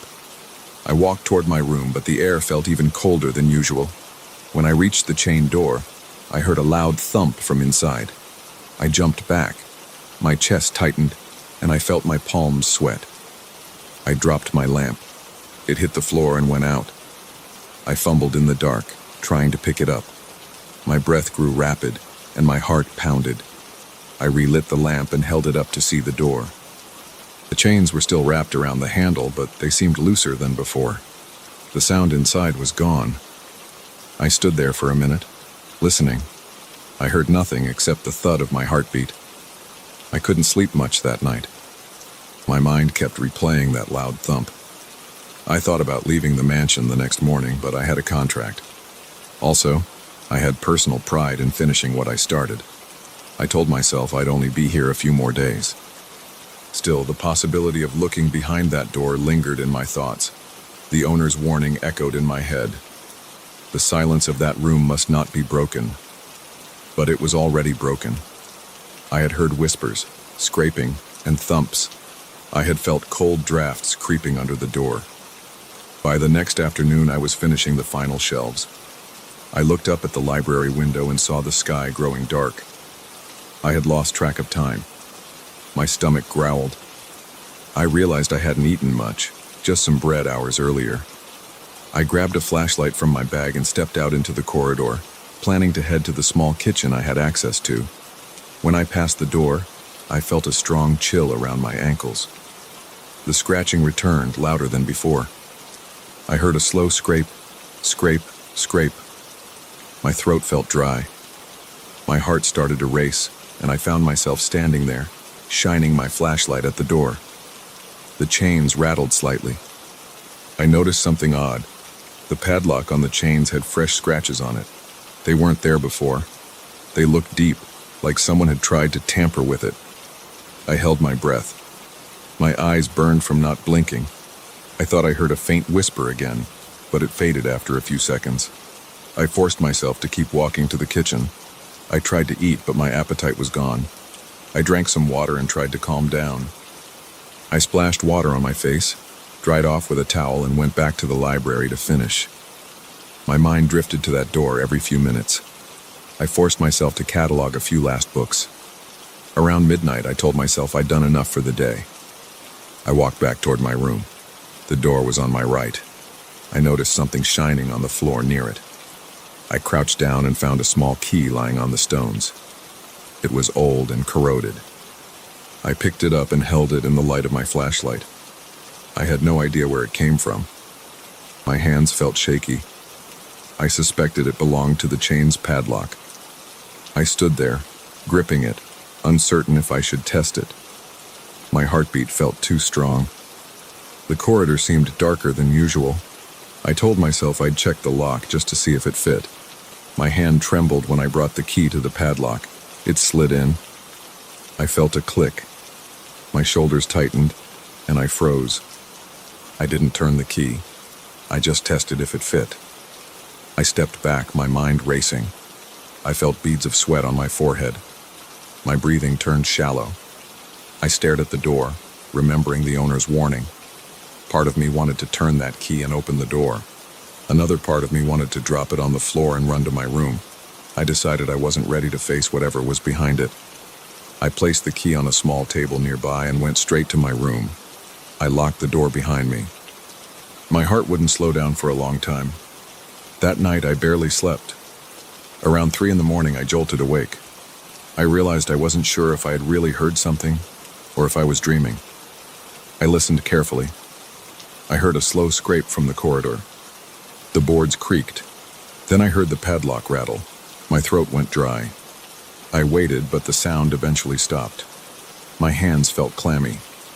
I stayed in bed, eyes wide, until dawn started to light the window. In the morning, I forced myself to continue my work.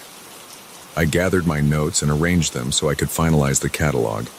I told myself I'd finish tonight and leave tomorrow. I felt uneasy, but I pushed through my tasks.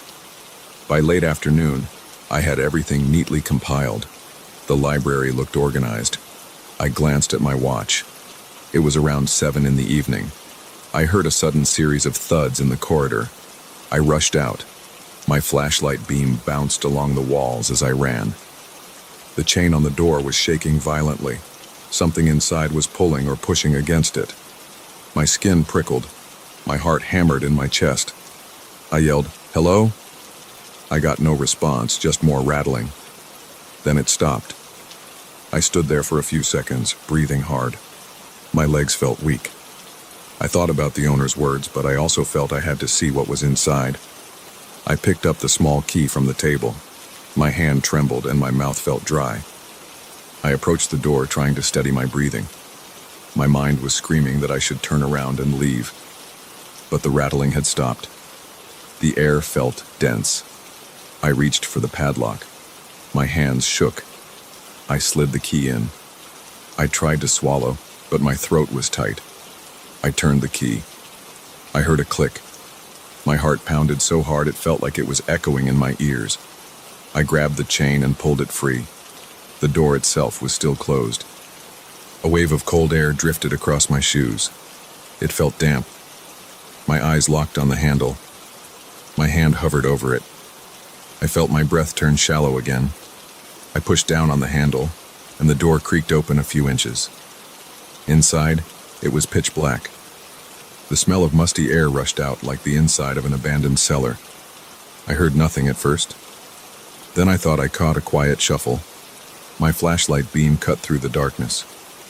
I saw a small stone room with walls stained by damp. There was a wooden chair in the corner. No windows. The floor was uneven. I stepped inside, 1 foot first, my body tense. I caught a flicker of movement to my left. I jerked the flashlight around. I saw an old blanket in the corner, bunched up. Something was under it, shifting slightly. My hands shook and my breathing quickened. I heard a faint wheezing sound. I wasn't sure if it was my own breathing or something else. My heart pounded so hard my chest felt tight. I stood there, uncertain if I should step closer. My foot scraped on the floor and the blanket twitched.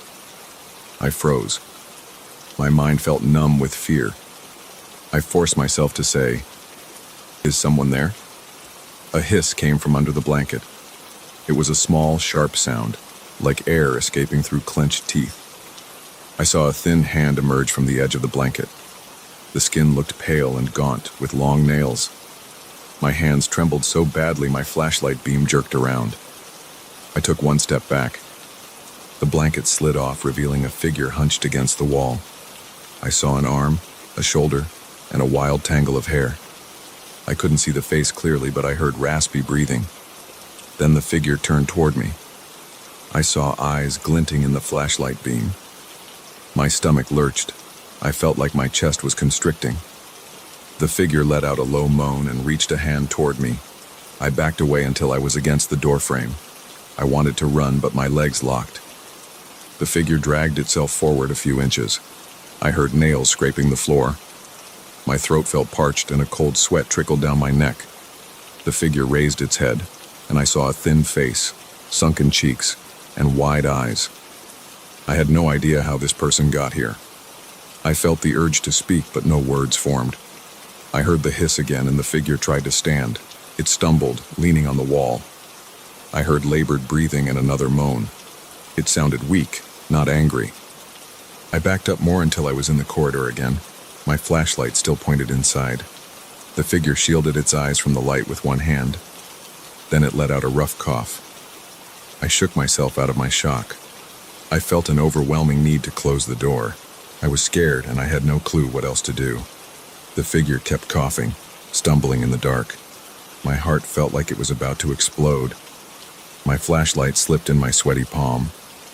I could see the figure's features now, definitely a person, but with a haunted expression. I thought about the owner's warning again. I wondered if I should lock this door back up. My mind was spinning with questions. Why would someone be locked up in here? Why the warnings about silence? I couldn't find answers in that moment. I knew I couldn't handle more. My thoughts were too chaotic. I pulled the door shut, slid the chain back around the handle, and locked the padlock again. I heard the figure inside slump against the door with a dull thud. My breath came in uneven bursts. I dropped the key back on the table and backed away. My heart pounded in my ears. The corridor felt colder than ever. The short hairs on my arms stood on end. I walked to my room with stiff legs, my thoughts in a frenzy. Once inside, I locked the door and collapsed on the bed, staring at the ceiling. I felt my pulse pounding in my temples. I had seen a person in there, or something close to one. I stayed awake for hours trying to calm down, but I kept replaying the scene. My hands wouldn't stop shaking. I felt overwhelmed and confused. I wondered if I should call someone, but I had no idea who. The owner seemed absent. The phone in the mansion was in the owner's study, which he kept locked. My personal cell phone had no signal out here in the countryside. I was on my own, at least for the night. At some point, I realized there were no more scratching sounds or whispers. The corridor was quiet. I didn't hear any tapping on the door. I didn't hear any chain rattling. The silence felt heavier than the noises ever did. I don't know if the figure inside the room was still there, but I sensed a presence that kept me on edge. I tried to stay calm and plan my departure. As soon as morning came, I told myself I would pack my things, collect my fee if the owner appeared, and leave. I felt no urge to stay. I had done the job. The books were cataloged. I lay there in my clothes thinking about that last sight. The figure's eyes stayed in my mind. They looked desperate, confused, or maybe afraid. I didn't understand the situation. My gut twisted. My limbs felt weak. My face was damp with sweat, and my throat felt scratchy. My breath trembled. I closed my eyes, but I couldn't sleep. I kept hearing that hiss in my head and the wheezing sound. I felt pinned to the bed, paralyzed by uncertainty. Eventually, I must have drifted off. When I woke up, the sun was shining through the window. The mansion was silent. I got up, gathered my belongings, and hurried toward the front door. I didn't check that chained room again. I only glanced at it from a distance. The chain was still in place. I thought about the key lying on the table. I wondered if I should leave it there or hide it, but I was too anxious. I took my bag, opened the mansion's front door, and stepped outside. The gravel crunched under my boots. The fresh air felt better than anything I'd experienced in weeks. I noticed the owner's car was gone. I had no way to tell him I was leaving, but I didn't care. I was done. I closed the door behind me, walked to my own car, and drove away. I'm not sure what was behind the owner's warning. I only know that the silence in that room was broken, and something inside was alive, or at least breathing. I still feel uneasy when I think about it. My nights are plagued by that rasping sound, that hiss, and those eyes. But I completed the job. I got out, and I never plan to return.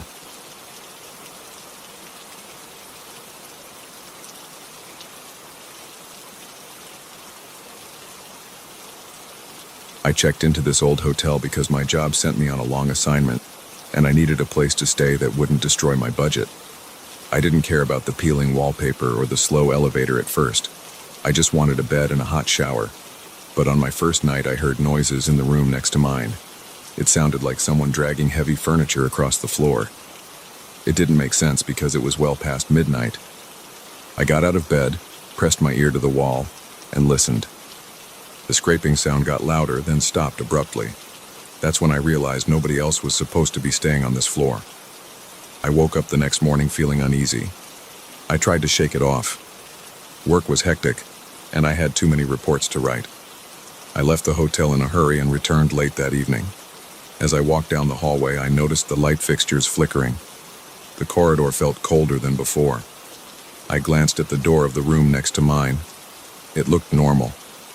The dark wood was chipped, but there was no visible sign that someone was inside. That night, the noise returned. I heard a low thumping, like footsteps dragging across the carpet. Then I heard the dresser drawers opening and closing. At least that's what it sounded like. I grabbed my phone and checked the time. It was 2:14 in the morning. My heart was pounding. I tried to calm myself by thinking maybe the room had finally been rented out. But a part of me remembered the front desk manager mentioning that most of the floor was empty. There weren't many guests in the hotel at all. Still, I gave myself a logical explanation. Maybe they didn't bother to update me on new arrivals. The next day at breakfast, I casually asked the young man behind the reception desk if the room next to mine had a new occupant. He tilted his head and answered that he didn't see any record of that. Then he checked the computer. He confirmed that nobody had reserved any room on that floor except for me. He even joked, saying I had the entire floor to myself. I pretended that I was only curious because of the noise, but he just shrugged and said it might be the old pipes. I left it at that. That night, I went to bed around midnight. I was exhausted, but I couldn't sleep properly. Every small sound made me tense. My body felt stiff, like I was ready to jump out of bed at any moment. At around 1:30 a.m., I heard it again. This time it was louder. It sounded like the nightstand was being pulled across the floor. I pictured someone pushing furniture around for no reason. The steady scraping made my stomach twist. I got up and stood by the door for a minute. I thought about going into the hallway, but I felt a strange hesitation in my chest. My hand shook when I reached for the doorknob. Eventually, I opened my door. The hallway was dim. Most of the lights were on some kind of energy-saving timer, so only every other bulb was lit. I stood outside my room in my socks, listening. The sound was definitely coming from the room next to mine. I approached the door. I could feel cold air near the handle. I knocked softly at first. No answer. I knocked louder. Still nothing. I leaned in and tried to hear any movement inside. The noise had stopped. The quiet felt overwhelming. My skin prickled. I felt like someone was standing behind me watching, but the hallway was empty. I waited a moment longer, then I returned to my room. I didn't sleep much that night. Every small creak from the building made my heart race. In the morning, I called the reception and asked again about that room. I was annoyed at this point. I wanted a real explanation. A different clerk answered. He told me the same thing. Nobody was staying there, and the door should be locked. He insisted there must be a mistake. I sighed and asked if I could get a different room, maybe on another floor. But they said everything else was booked because of an event in town. I had no choice but to stay put. Over the following few days, the noises continued. Sometimes I heard footsteps. Other times I heard doors closing. I even thought I heard faint whispering. But the scariest moments came when the sounds just stopped all at once, leaving a heavy silence. My nerves were shot. My head hurt all the time. I was always on edge. I started working later and later because I dreaded returning to the hotel. One afternoon, I got back earlier than usual. It was only around 6 p.m. I decided to check out the hallway in the evening light. I wanted to see if there was anything strange about the door itself. I walked over and jiggled the knob. Locked. I put my ear to the door and listened. Nothing. I felt a chill creep over me, like the temperature dropped near that door. My skin tightened and the hair on my arms stood up. I thought I heard a faint exhale from inside, but I told myself it was the ventilation system. That night, I sat on the edge of my bed waiting for the usual noises. Around midnight, I heard a faint tapping, like something tapping on a window or a doorframe. Then it went quiet for a bit. An hour later, I heard heavy movement again. It sounded like someone walking with a slight limp. I waited until I was sure it was coming from that room. I grabbed my jacket, stepped into the hallway, and approached that door. For some reason, the doorknob was now slightly turned. The door stood open a crack. A cold draft brushed my face. I peered inside. My eyes took a moment to adjust. It was pitch black inside. I reached to flick on the light switch near the door frame, but nothing happened. I took a single step inside. The floor felt uneven, like the old carpet had lumps in it. I sensed a figure moving in the darkness, but I couldn't make out any shape. I froze. My heart hammered in my chest. I backed out of the room and let the door close on its own. I realized my hands were shaking. I ran back to my room and locked the door. My body felt hot, but my arms and legs were trembling. My stomach hurt from the tension. I couldn't believe what I had just done. I had stepped into a room that was supposed to be empty, and I felt like someone was inside. I sat on my bed for a long time, not sure what to do next. Eventually, I picked up the phone and called the front desk. I told them someone had to come check the room next door. I said there might be a break-in or some kind of situation. The clerk sounded confused. He asked me to hold while he got the manager. The manager got on the line and said he would come upstairs right away with the security guard. 20 minutes later, there was a knock on my door. I let them in and explained what happened. We all walked into the hallway. The manager tried the doorknob, but it was locked again. He used a master key to open it. We walked in and I felt the same rush of cold air. The light switch by the door didn't work. The room was dark. The security guard shined a flashlight around. The furniture was in the room. A bed, a nightstand, a small table, and a dresser. Everything looked old and covered in dust. It didn't look like anyone had used this room in a long time. The manager commented that there were no signs of a break-in. The windows were locked from the inside. The air smelled stale, like no one had opened a window in years. The guard flipped open the closet door and shone his light inside. Empty. He checked the bathroom. Also empty. There wasn't even running water in there because the faucet made a gurgling sound and then nothing came out. The manager shrugged and glanced at me. He suggested maybe I heard noises through the walls because of the old plumbing or the heating ducts. I stayed silent. My stomach felt uneasy, but I had no concrete evidence to argue. They left, and I returned to my room. I tried to sleep, but I couldn't. Around 3 a.m., I heard the footsteps again. Slower this time, like a person pacing back and forth. I put my pillow over my head and tried to ignore it. I dozed off at some point, but I had a restless sleep filled with tension in my shoulders and neck. I woke up with a headache and dark circles under my eyes. The days passed in a blur. Work was miserable because I was tired and on edge. My performance suffered and my boss noticed. I told him I wasn't feeling well. He didn't push for details, but he suggested I try to find somewhere else to stay. I agreed, but the problem was that every other hotel in the area was full. There was a big convention happening that week, and the entire city was packed. I had no choice but to remain in this place for at least a few more nights.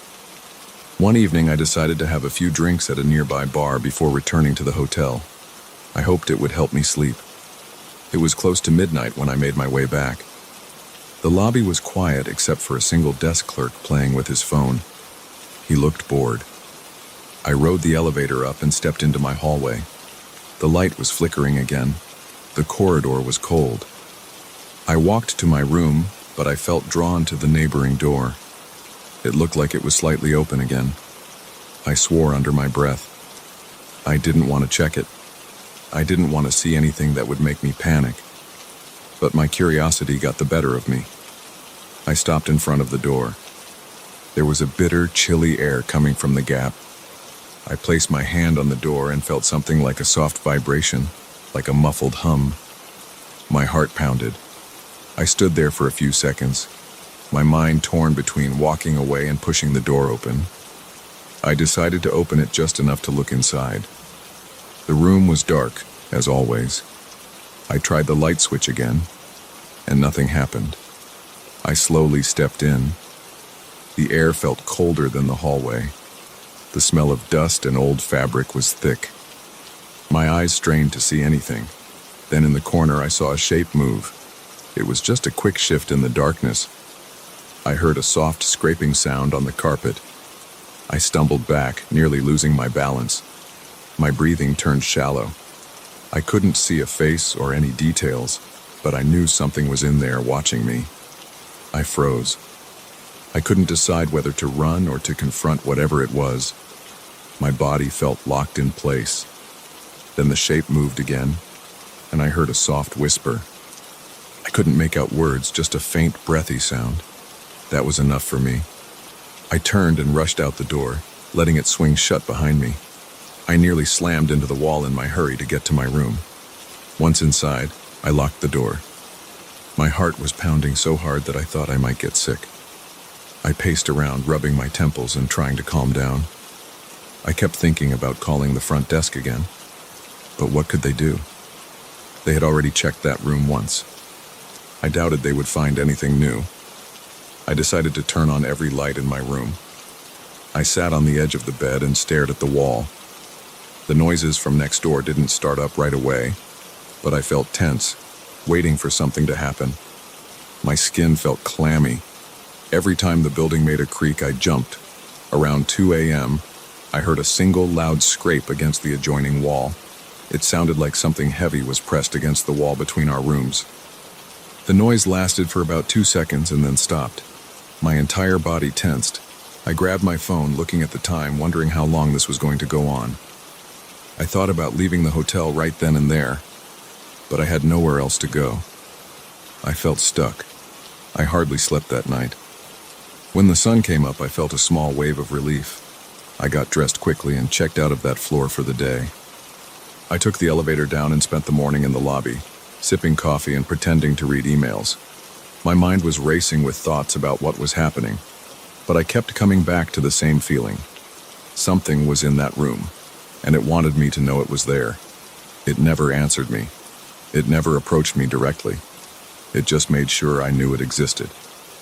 By late afternoon, I still had no solution for where else to stay. I dragged myself through another workday.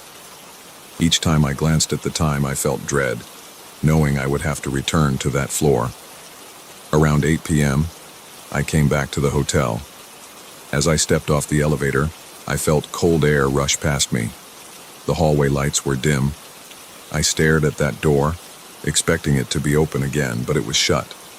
I didn't hear any noises. I walked to my room and went inside. I left the lights on, set my suitcase on a chair, and sat on the bed. I waited, heart pounding, for the next sign of movement. But it stayed quiet for most of the night. I managed to doze off around midnight, but I was still on edge. At around 3 a.m., I woke up suddenly. I wasn't sure why. My room was silent. I listened carefully. No scraping, no footsteps. I got up and checked the hallway through my peephole. Everything looked still. I opened the door a crack. The corridor was empty. The door next to mine was shut. I felt a strange sense of relief mixed with lingering tension. I decided to walk over to it one last time. I don't know why I thought that was a good idea. I just had a weird urge to confirm it was locked. I reached for the doorknob. It felt cold. I twisted it slightly and it didn't budge. Locked. No sound from inside. I let go and took a step back. That's when I felt a soft thump against the other side of the door, like something leaned into it. My heart hammered so fast that I felt it in my ears. I stared at the door for a few seconds, my hand trembling. I whispered, "Hello?" hoping for some kind of explanation, but I got nothing in return. I backed away from the door and returned to my room. I closed the door quietly, locked it, and got back into bed. I stayed awake until morning. My body felt tired, but my mind wouldn't let me rest. I felt sure that whatever was in that room had no intention of leaving. And for some reason, it wanted me to be aware of it. It never harmed me. It never even showed itself fully. But it found a way to invade my mind, making me question every sound and every shadow. I decided then that I would leave this place as soon as I could find another hotel. I wasn't about to stay any longer than I had to. I'm still here for now, packing my things and getting ready to check out in the morning. If that means driving around until I find a last-minute motel, I'll do it. I've had enough of this floor. I don't know what's in that room, but I know it's there. It doesn't want company, but it made sure I wouldn't forget it. And that's enough for me. I'm done. I'm not going to knock on that door again. I'm not going to call the front desk about it anymore. I'll just walk away and hope I can leave this place behind without any more late-night visits from the room next door.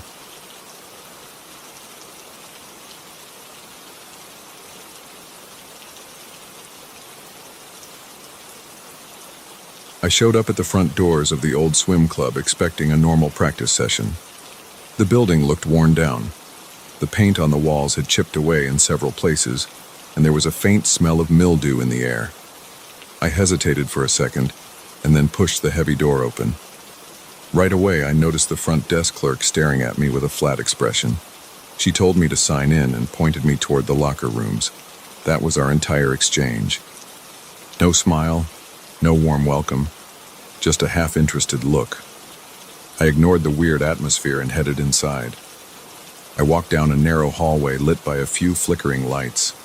The place was quiet, except for a faint buzzing sound coming from the overhead fixtures. I passed a row of old photographs of swim teams from decades ago. Some frames were crooked. The faces in the photos looked serious, with a few forced smiles here and there. I felt uneasy, but I told myself it was just the old decor. I found the men's locker room.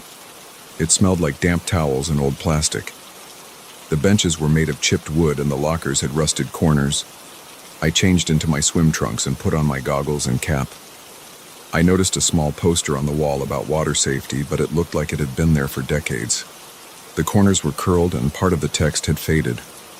I made my way to the pool area. The air felt heavy with chlorine, and the overhead lights gave everything a dull, grayish look.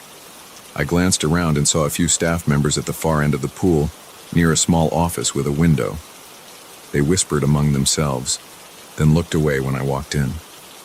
There were no other swimmers in the water. The pool was completely empty.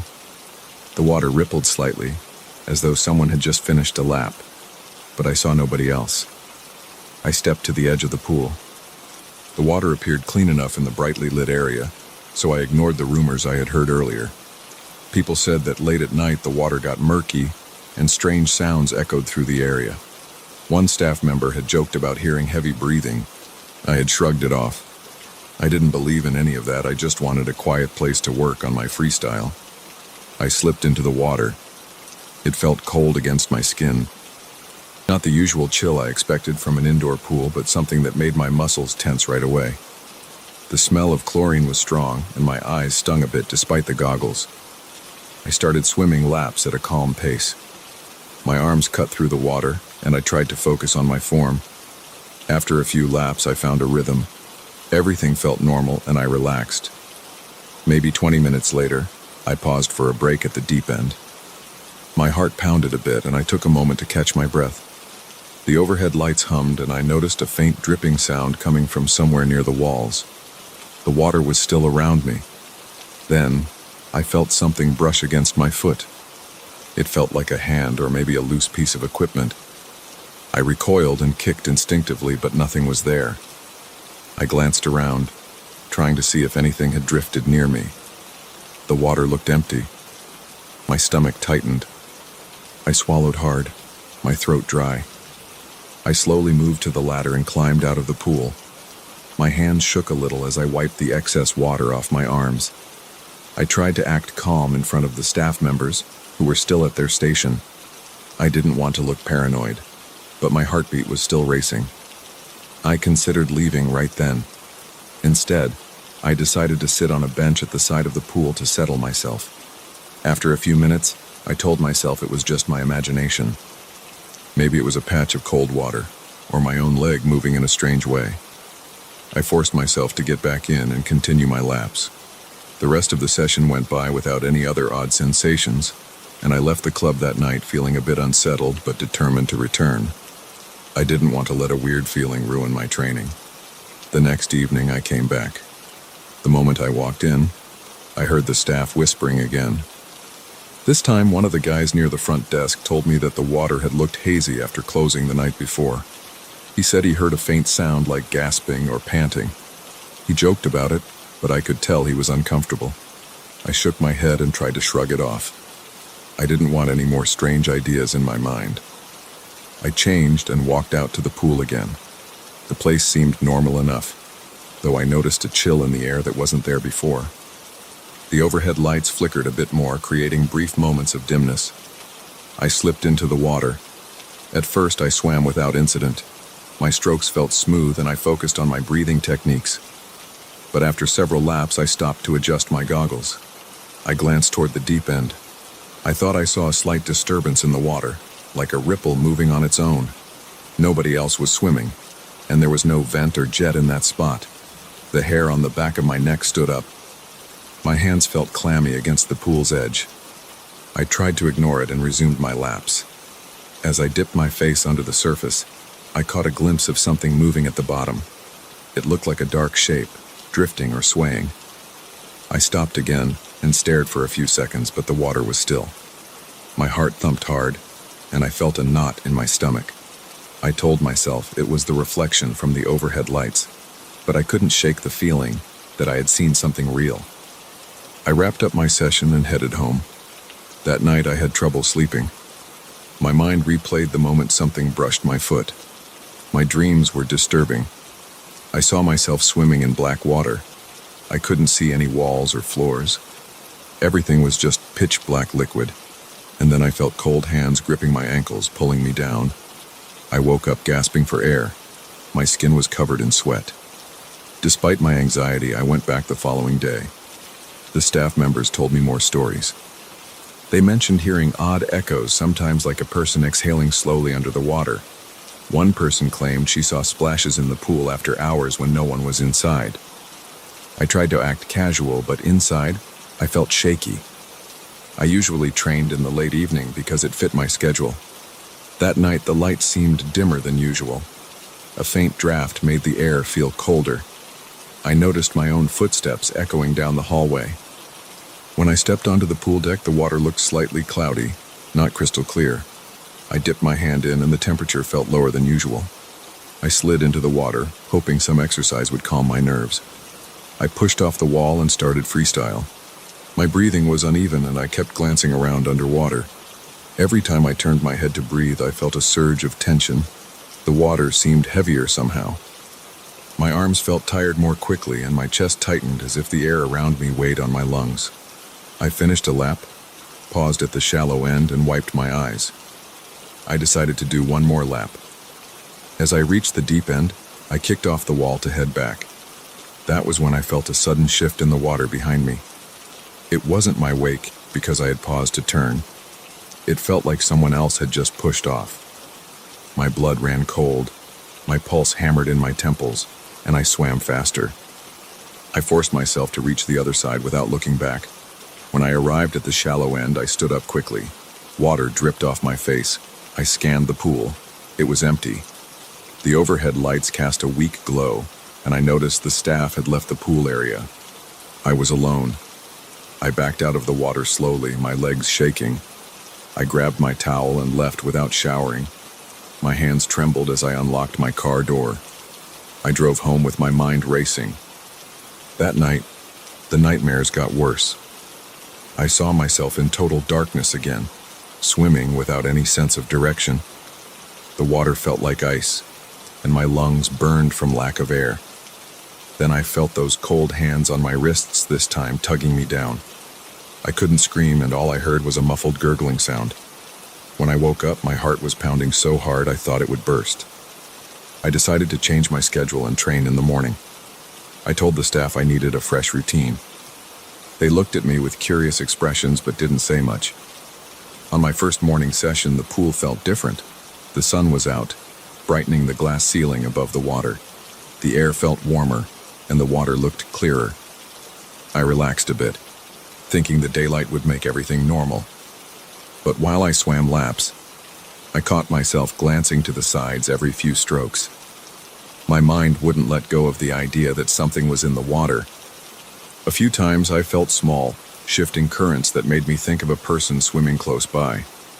I stopped and looked around. A couple of other people were in the pool at that hour, so I told myself the currents came from them. Still, I couldn't relax. My shoulders were tense and my breathing was shallow. During the next few mornings, nothing major happened. I started to think maybe it was all in my head. However, I kept having short flashes of that uneasy feeling whenever I dipped below the surface.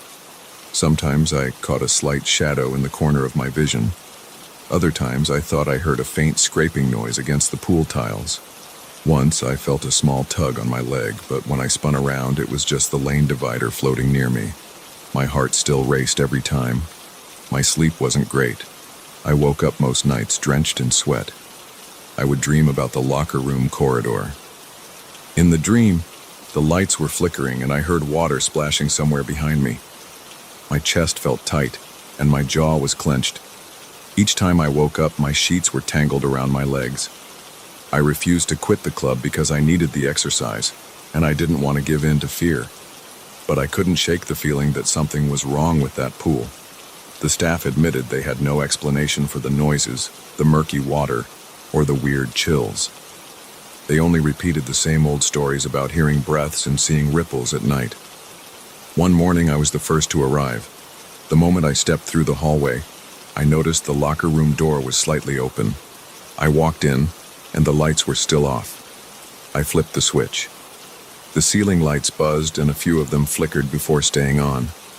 I saw my reflection in the mirrors by the sinks. My eyes had dark circles under them. I looked exhausted. I went to my usual locker. The metal felt cold to the touch. I heard a loud drip from one of the showers. The sound echoed in the quiet space. I changed, then headed out to the pool deck. The water's surface was motionless, and for a second, it looked almost inviting. The sunlight was coming in through the high windows. I breathed in and told myself it was just another morning. I swam for about 15 minutes without anything odd. I started to think I might have a normal session. Then, when I stopped at the wall for a quick rest, I heard a noise near the deep end. It sounded like a single breath, almost like someone had surfaced for air. I turned my head, but the pool was empty. My arms tensed, and my stomach felt hollow. I stared for a while, waiting for a sign of movement. The water was still. I debated whether to keep swimming or leave. I pushed off the wall and tried to finish another lap, but my stroke felt shaky. Halfway across, I felt a wave push against my legs. It wasn't big, but it was enough to throw off my rhythm. I coughed and swallowed a mouthful of chlorinated water. My throat burned. I stopped and grabbed the lane divider for support. I scanned the surface again. Nobody was near me. I heard my heartbeat in my ears. I forced myself to keep going and reached the other side. Then I hoisted myself out of the pool, panting. My arms and legs felt weak. I sat on the edge for a moment, trying to catch my breath. I decided that was enough for the day.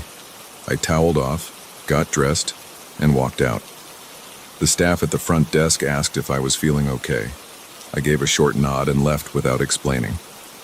I drove home, my hands still shaking on the steering wheel. My clothes felt damp against my skin, and my mind kept replaying the sound of that single breath. I kept up my morning schedule for a while longer, hoping the strange events would fade. They didn't. Every time I entered that building, the air felt stale and uncomfortable. The water always seemed a bit too cold. I caught small glimpses of movement in my peripheral vision, and I heard brief echoes that sounded like someone exhaling. My nights stayed restless, with recurring dreams of being pulled beneath the surface. I'm still going there, but I can't relax. Each time I dip my head underwater, I brace for something to brush against my foot or grab my arm.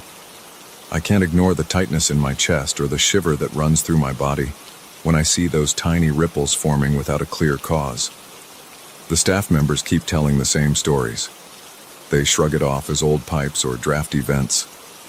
I wish I could say I found a logical reason for all of it, but I haven't. I don't see any proof of a person in the water, yet I feel a presence. The cold spot around my feet, the fleeting shapes at the bottom, the quiet exhalations that echo at the wrong moments. None of it goes away. When I leave, I feel a knot in my stomach that lingers for hours. At night, I wake up breathless and sweating, with the memory of that suffocating black water on my mind. But I keep going back. I keep hoping it's just a trick of the old pipes or some quirk of this aging building. I hope that maybe on one of these mornings I'll swim my laps and feel fine. Yet every time I step onto the pool deck, the cold air washes over me, and I remember the rumors. I remember the feeling of something brushing my foot. I remember the shape I thought I saw underneath me. I remember the breath I heard when nobody was there. And deep down, I know I'll never see this place the same way again.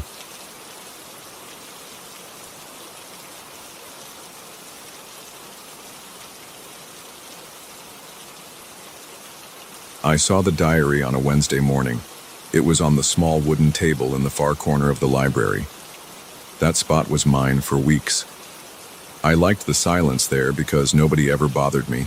The librarians rarely passed that area. I sat down and noticed a worn black notebook with a plain cover. I didn't see anyone leave it, it was just there. I picked it up and flipped through the pages. At first, I saw random words about rituals and hidden chambers. Then I realized the handwriting changed every few pages, like different people had taken turns writing. Some pages looked neat. Others were messy, with deep, erratic pen marks. I felt a tightness in my chest when I read a section that described a dark place under the ground. It mentioned long tunnels and weird symbols carved into the walls. I shut the diary and looked around.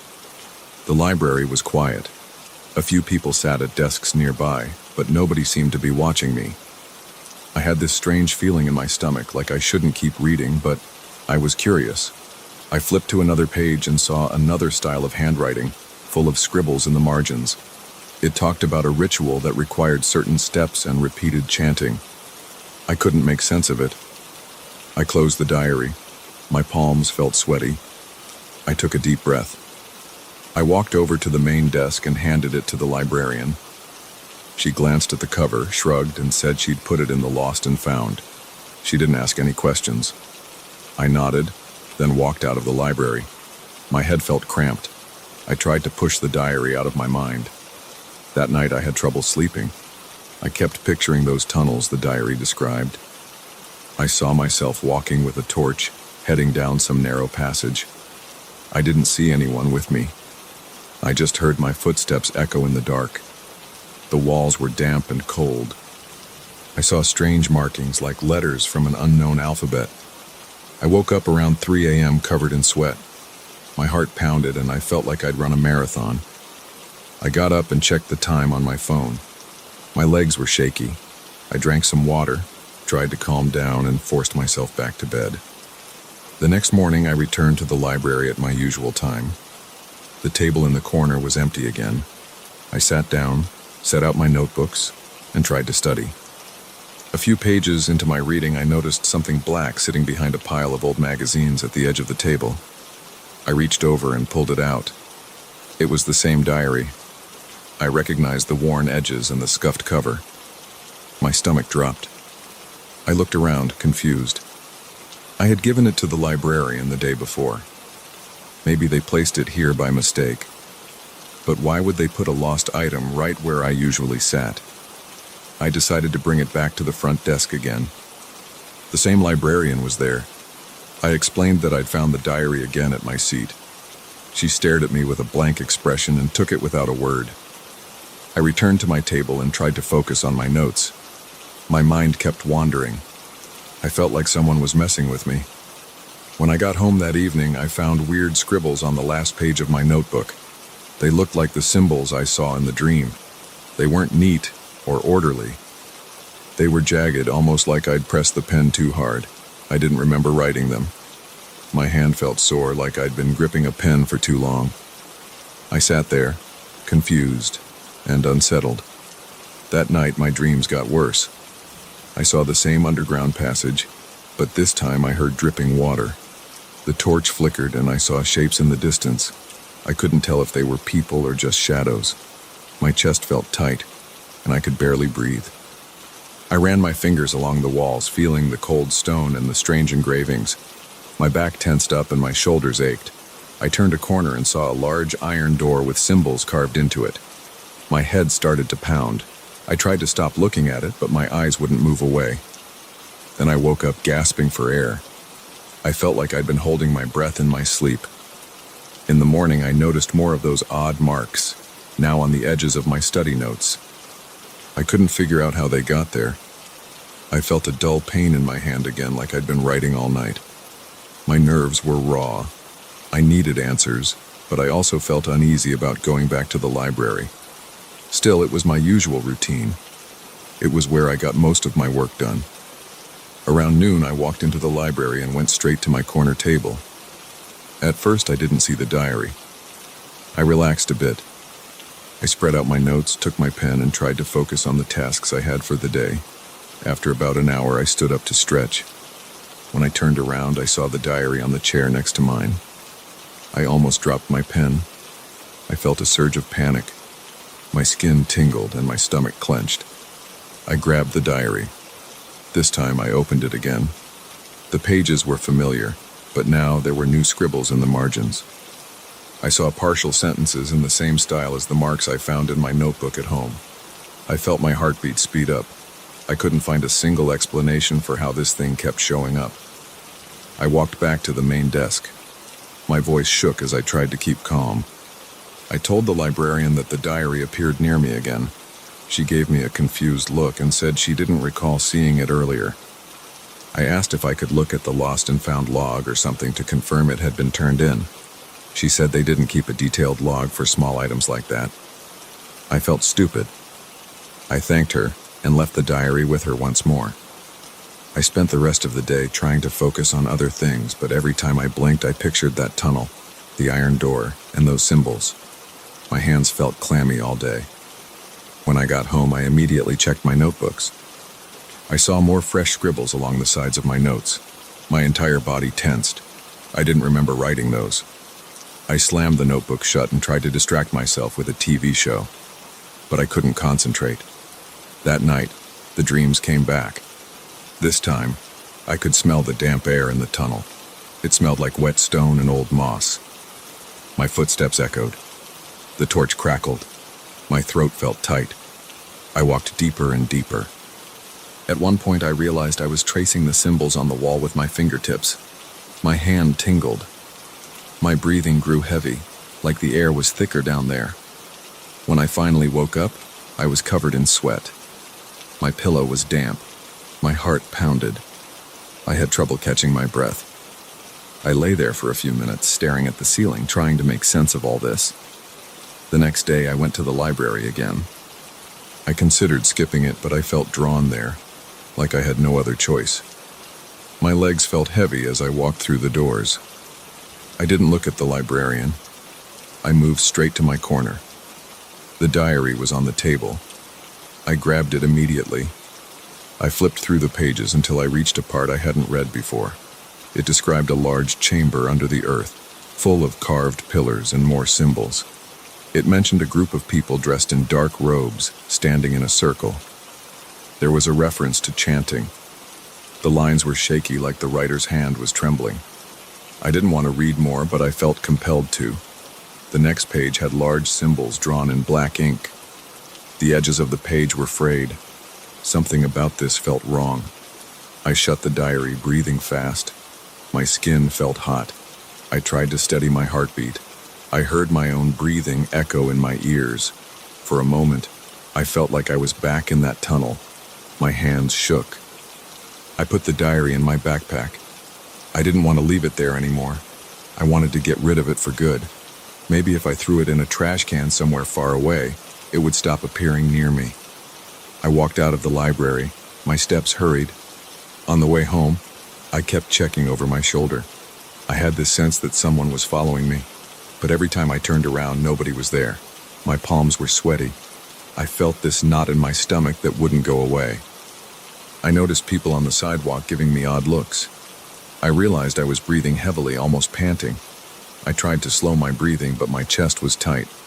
When I got home, I set the diary on my coffee table. I walked around it like it was a dangerous animal. Then I picked it up, opened it one more time, and tried to see if there was any clue about who wrote it or how I could contact them. I saw no name or address. I did notice a small detail I hadn't caught before, a faint stamp on the inside cover that said property of, but the rest was smudged out. I took a pen and scribbled over the mark, hoping to reveal something underneath. Nothing, just old black ink. I decided to throw the diary away. I walked outside, found the big trash bin behind my building, and tossed it in. I heard it land on top of some loose garbage. Then I slammed the lid. I stood there for a few seconds, my heart still racing. I felt a small sense of relief. I told myself I was done with it. That evening, I tried to review my notes, but I felt too anxious. I kept checking the door to my apartment. I felt like the diary would come sliding underneath somehow. It was an irrational thought, but I couldn't shake it. My arms felt weak and my eyes were tired. When I finally managed to fall asleep, I had the same nightmare. This time it was worse. I felt the walls of the tunnel closing in. My back scraped against damp stone. My breath turned shallow. I saw the torchlight flicker on more of those bizarre symbols. My chest ached. I thought I was going to collapse right there. When I woke up, my right hand was cramping. I looked around and saw I had scribbled more weird markings on a piece of scrap paper I kept by the bed. They looked like the ones in the diary. My head throbbed with confusion and exhaustion. I barely had the energy to stand up. I considered skipping the library altogether that day, but I had no quiet place to go. My apartment was cramped, and my neighbors were noisy. Against my better judgment, I made my way there in the afternoon. The moment I stepped inside, I felt a chill. The library's air conditioning was always on, but this felt different. As I approached my usual corner, my heart started pounding. The diary was there, resting on top of my usual chair like it was waiting for me. My chest tightened. My vision blurred a bit. I felt a wave of dizziness. I almost turned around and left. But something in me wanted to see if there were more entries. I picked it up and checked the pages. There were new notes. Someone had scrawled short lines on the back pages. I recognized my own handwriting. It was the same rushed script I'd seen in the scribbles at home. My hand shook as I flipped through. There was a fresh passage that described the iron door in greater detail. It mentioned that once you open the door, there's no turning back. It also mentioned a path that leads into a deeper chamber. The words sounded frantic. My breathing grew shallow. I felt my pulse hammering in my neck. I realized I might have written those words in my sleep, or during one of my exhausted moments. I had no memory of doing it, but the handwriting matched. My mouth went dry. I shut the diary and felt a tremor in my arms. I didn't know what was happening to me. I left the library in a hurry. I could feel the stares of the few people sitting there, but I didn't care. I just wanted to get out. For the next few days, I stayed away from the library. I told myself I could study in a cafe or in my apartment with noise-canceling headphones. I tried everything to distract myself. I kept the lights on at night. I drank coffee to avoid sleeping too long. But I still had short bursts of nightmares whenever I dozed off. Each time I saw those tunnels, I felt the cold stone under my fingertips, and each time I woke up with more scribbles around me. On the 5th day, I realized the diary was on my kitchen counter when I got home. I never brought it here. I had thrown it away. My head pounded when I saw it. My first thought was that I was losing my mind. My second thought was to open it and see if anything else had been added. Sure enough, there were more notes in my handwriting. They described a final passage leading to a hidden ritual site. I slammed the diary shut and felt my heart race. My hands were shaking so much that I dropped it. It landed on the floor with a dull thud. I picked it up and flipped to the front again. The older entries were still there, describing the dark place underground, the chanting, the weird group in robes. But I could feel my perspective shifting. It was like I was part of that group, or at least something was pulling me in that direction. My forehead felt damp with sweat. My pulse pounded in my temples. I paced around my kitchen. I wanted to destroy it. I wanted to set it on fire. But I felt afraid. Part of me worried something worse would happen if I tried. My breathing was shallow. My eyes were burning with exhaustion. I put the diary inside a drawer and slammed it shut. I sat on my couch, feeling shaky and uncertain. That night, I had another nightmare. I was in the tunnel again, but this time, I was near the iron door. My palm was pressed against its surface. It felt cold and rough. I noticed my own scribbled notes on the stone around the door frame. My hand started to turn the handle, and the door creaked open. I felt a deep pounding fear in my chest. Then I woke up so fast that I almost fell off the bed. My heart hammered and my throat was dry. I could taste bile at the back of my mouth. I realized I'd been grinding my teeth. My jaw ached. Now, whenever I close my eyes, I see that door. I see the torchlight flicker. I feel my hand on the metal handle. And I don't know what happens if I walk through. I don't want to find out. But I keep feeling a pull to return to the library, to open that diary again to see if there's some final entry that explains it all. Every time I try to resist, I end up picturing those symbols in that cold, dripping tunnel. My hands tremble just thinking about it. I'm telling this story because I don't have anyone else to tell. I don't know how this diary keeps appearing. I don't know why I'm writing in it without remembering. I only know that these nightmares leave me exhausted, and these strange scribbles keep showing up wherever I go. I feel like I'm always on edge, waiting for something to jump out from behind a bookshelf or appear in my apartment. I still go to the library sometimes. The diary still shows up. I return it to the front desk, but it always finds a way back to me. I've stopped trying to explain it to the librarian. She just stares at me like I'm wasting her time. Now I keep it in my desk drawer at home locked away, hoping that maybe it will stay put. But a small part of me knows it won't. That's all I can say. I'm living with this strange cycle, uncertain if I'm doing these things to myself or if the diary has some power I can't understand. My body feels tired all the time. My eyes burn. My hands ache. But the dream tunnels keep calling me, and the diary keeps finding me. I don't know how to break free. I just know that every day I wait for the next page to fill itself, and every night I brace for the same suffocating darkness to swallow me again.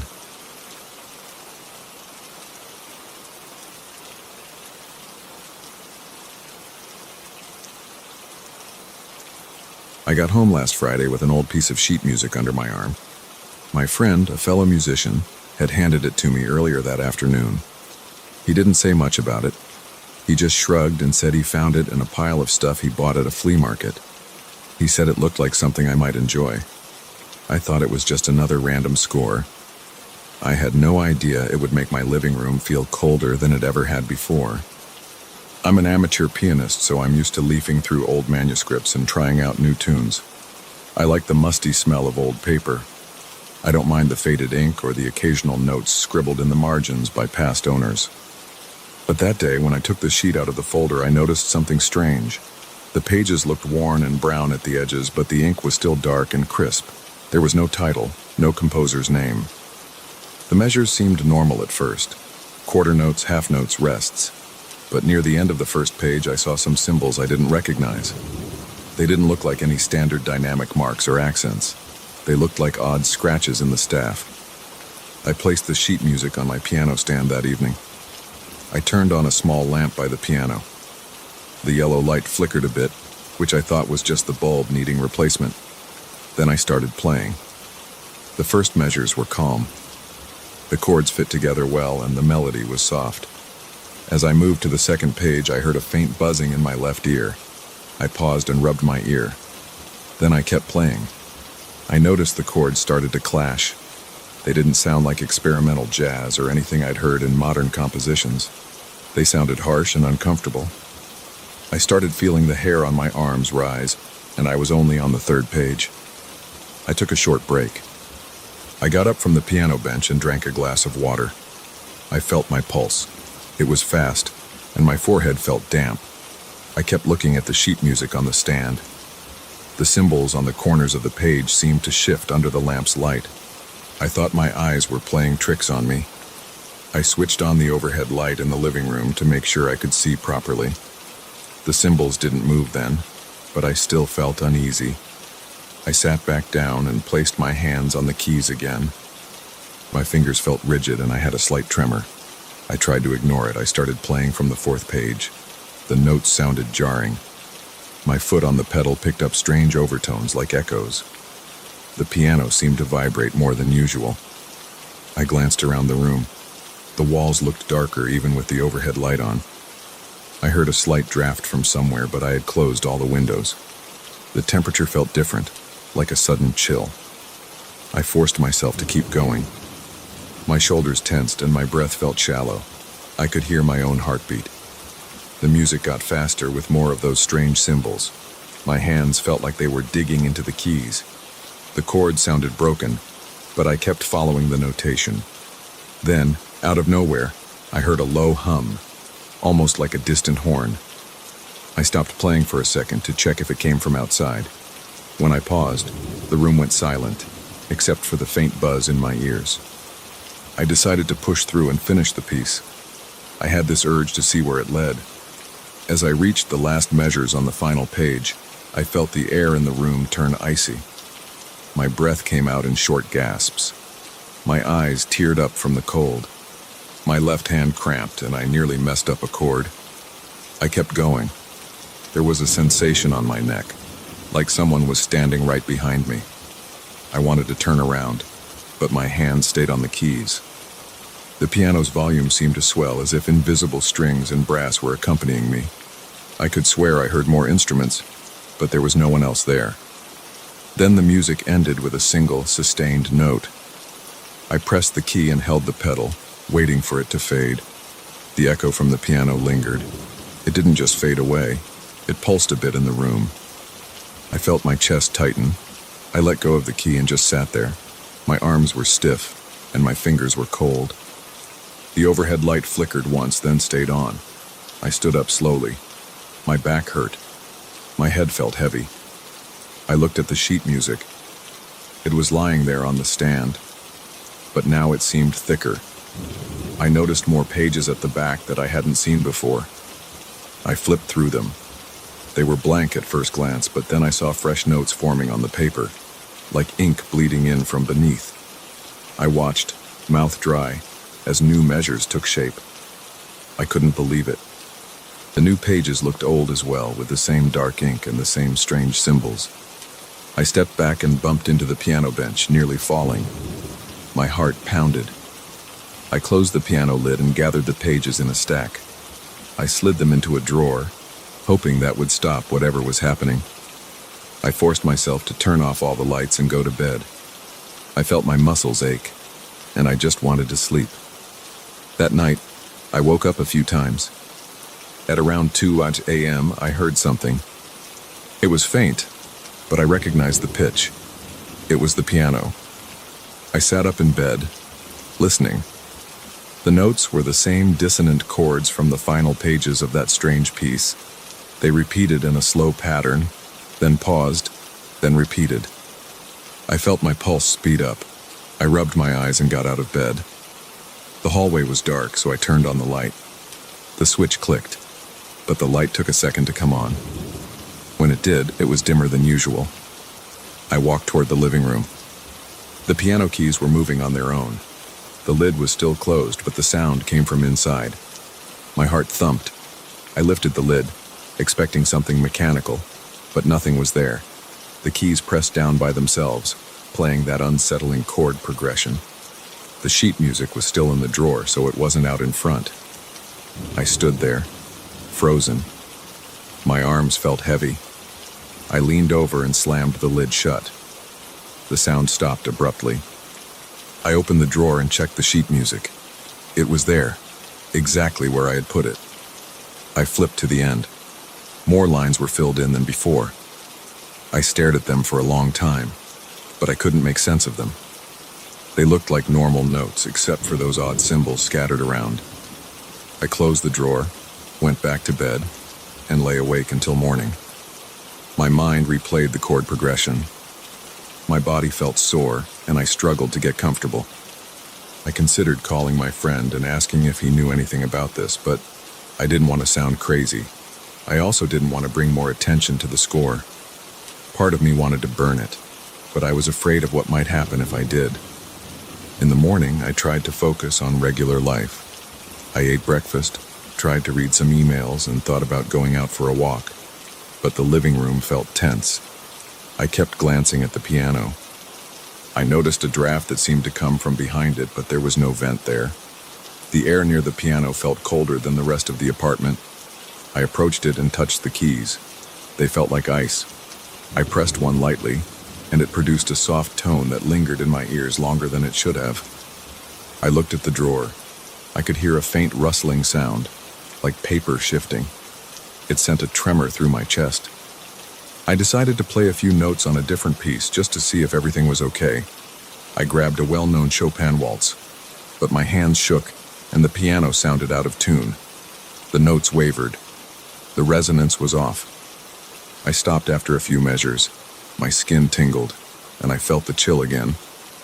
I sat on my couch for a while, not sure what to do. My phone buzzed. It was my friend asking if I'd looked at the sheet music yet. I texted back that I did and asked him where he got it. He just said it came from an old estate sale, and that the seller didn't mention anything special. I wanted to say more, but I stopped. I didn't want to explain what was happening through text. I spent the afternoon trying to ignore the piano. I left the apartment and went for a walk. I grabbed a sandwich at a small cafe and tried to clear my mind, but my head felt heavy, and my appetite was gone. On the way back, I felt this dread in my chest. I thought about sleeping somewhere else for the night, but my stuff was all at home. I decided I'd just keep the drawer locked and stay out of the living room as much as possible. That evening, I turned on the TV in the bedroom and turned up the volume. I wanted to drown out any sound from the piano, but around 10:30 p.m., I heard that same humming noise. I muted the TV and listened. It was soft, but it was definitely coming from the living room. It rose and fell like an eerie chant. I felt goosebumps on my arms. I left the bedroom light on and walked down the hall. When I reached the piano, I saw the drawer was open slightly. A corner of the old sheet music was sticking out. I hadn't touched it since the morning, and I was sure I'd closed it. My throat felt dry. I knelt down and pushed the drawer shut, but it wouldn't close all the way. There was some force keeping it open. Then the humming stopped. The living room went quiet, but the cold air made me shiver. I looked at the corners of the ceiling and the walls. I didn't see anything unusual, but I couldn't shake the feeling that something was there. I stood and stared at the piano for a full minute. I felt this urge to pull the sheet music out and play the new pages. It was like an itch in my brain. I wanted to know what would happen if I continued. Maybe the music would end in some release, or maybe it would make the cold go away. I hesitated. My stomach churned. My heart pounded. I crouched down, gripped the drawer handle, and opened it fully. The papers rustled. More lines of notes had appeared. The lines were uneven, like they'd been scrawled in a hurry. My eyes locked onto them. I felt a tightness in my chest. The composition was longer now, at least 3 more pages than yesterday. I set the pages on the piano stand and flipped through them. The notes seemed chaotic. Dissonant intervals lined up, measure after measure. The strange symbols were more frequent. They looked angular and sharp, placed above certain chords. I placed my hands on the keys and tried the first measure of the new section. The chords sounded thick and unpleasant. My head throbbed. I stopped. I couldn't do it right then. I closed the lid again. I didn't sleep well that night. The temperature in the apartment dropped even more, and I used 2 blankets. I woke up with stiff joints and a headache. In the morning, I found the piano lid open. The bench was pulled out slightly. The sheet music lay on the stand even though I'd left it in the drawer. My stomach flipped when I saw it. I realized I had to make a choice. Either I would play the entire composition and see what happened, or I would try to get rid of it somehow. But I remembered the moment the new pages appeared on their own. I didn't feel confident that burning or throwing it out would solve anything. I decided to call my friend. I needed him to see this, but he didn't answer. I left a voicemail asking him to call me back as soon as he could. Then I paced around the living room for a while. The apartment felt too small. The corners were dim, even with the lights on. The piano looked like it was waiting for me. My hands shook. I took a deep breath and opened the drawer again. The pages were all there, fully notated. I set them on the stand. I adjusted the bench. I felt my arms tingle and a wave of nausea hit me, but I placed my fingers on the keys. I started from the beginning again, hoping to push through the entire thing in one go. The first pages were the same as before. My heart raced. My shoulders tightened. The atmosphere in the room grew heavier by the measure. By the time I reached the newer sections, I felt a drop in temperature. I kept playing. The new chords were dense. My fingers stumbled a few times. My breath came in short gasps. I heard the same echo from the walls, like instruments joining in. My vision blurred, but I didn't stop. The sound built up and pounded in my head. Finally, I reached what looked like the last page. The final chord stretched across 3 staves, loaded with accidentals and strange markings. I pressed the keys as firmly as I could. The vibration rattled the lamp next to the piano. Then the chord faded. Everything went still. I lifted my hands, breathing hard. My legs shook. The room stayed cold, and I listened for any sign of the humming or the hidden orchestra. But it was silent. I looked at the pages. No new lines appeared. It was over. I slid the stack of pages back into the drawer and closed it. My fingers tingled. The overhead light in the living room glowed a bit brighter than before. I walked away from the piano, feeling lightheaded. I left the apartment shortly after that and stayed out until it got dark. When I got back, the living room felt normal again, though the cold spot near the piano lingered. I haven't tried playing the piece again. Sometimes I still hear faint notes in the middle of the night, but they're softer now. The pages haven't changed since then, and they stay locked in the drawer. I don't know if I'll ever touch them again. Sometimes I feel tempted. Sometimes I wonder if the music will keep growing if I give it another chance.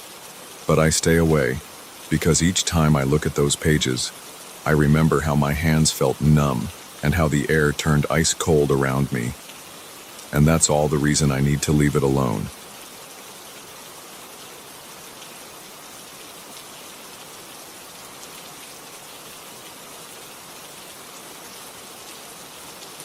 I never thought my nights would be filled with whispered conversations from an empty stage. I just wanted to help out at the old municipal theater. It looked sad from the outside. The walls showed signs of water damage, and the front doors creaked. People said it was a place with a lot of history, but they also said it was almost forgotten. They needed volunteers to clean and lock up. I signed up because I had free time, and I felt like a space like that deserved some care, even if it didn't draw big crowds anymore. I didn't expect to hear voices in the basement after dark. I didn't expect to see strange shapes in the dressing room mirrors. I definitely didn't expect my nerves to fray each time I turned out the lights. I've been doing this volunteer job for a few weeks. My main tasks are sweeping the floors, cleaning the dressing rooms, and making sure all the doors are locked at night. On weekends, I come in the early afternoon and stay until around midnight. Sometimes there are small recitals, maybe a speech or a local choir rehearsal, but not much more than that. Most of the time, the place is quiet and empty. That's what I liked about it at first. I liked the idea of being alone with the sound of my own footsteps on the old wooden stage. The seats are musty and the curtains have a dusty smell, but I found something comforting about it. Then I started hearing things. The first time I heard the voices was on a Wednesday evening. I was finishing up in the orchestra pit, making sure there were no stray cups or papers from the few people who had used the space earlier in the week. I heard a murmur that sounded like a single person speaking. The sound carried up from the basement, or maybe from somewhere behind the stage. I froze, thinking maybe someone had entered without me noticing. I listened carefully, but I only caught a few faint sounds. I walked over to the side door and peeked into the hallway that leads to the basement. There was nobody there. The door to the basement steps was closed. I listened again. Nothing. My heart thumped in my ears, but everything was quiet. I shrugged it off and got back to work. I thought maybe it was a trick of the old pipes. A few nights later, I was in the main lobby sweeping. It was around 9 p.m., and the place was empty. The overhead lights in the lobby are weak, and the corners stay in shadow. I heard the voices again, clearer this time. There were at least 2 voices, maybe 3. They sounded upset, like they were arguing. I couldn't make out words, but I heard a strained tone, like frustration or desperation. My chest felt tight, and my palms got sweaty. I set the broom aside, walked to the top of the basement stairs, and flipped the light switch. The hallway below looked dim. The fluorescent light flickered for a moment before settling. I stood there listening. I heard one of the voices again, but it was so faint I couldn't be sure if it was real or my imagination. I took a few steps down, each stair creaking under my weight. When I reached the bottom, the smell of mold was heavy, but something else blended in. Something like old flowers that were left out too long. I looked around. The hallway was empty. The utility room door was open a crack. I nudged it open and saw nothing but old chairs and boxes. The voices had gone silent. That night I locked up feeling uneasy. I stayed by the front doors for a minute before leaving, just staring back at the dark interior. My mind kept replaying the voices. They hadn't sounded casual. They sounded urgent, like a dress rehearsal on the edge of chaos. But there was no one there. I remember telling myself I was just tired. The next week, I started hearing the voices almost every night. Sometimes they were muffled, like they were coming from behind a thick wall. Sometimes I heard them right when I was on stage. I'd stop and listen to the echo. My mouth would go dry and my hands would tremble a bit. Every time I investigated, I found empty corridors and dusty floors. The smell in the basement kept shifting from that moldy dampness to that hint of old flowers. It felt heavier when I went deeper into the basement rooms, like the air was pressing in on me. I kept expecting to turn a corner and see people, but I never did. I decided to try recording the sounds. I brought my phone and set the voice recorder on while I walked around the theater at night.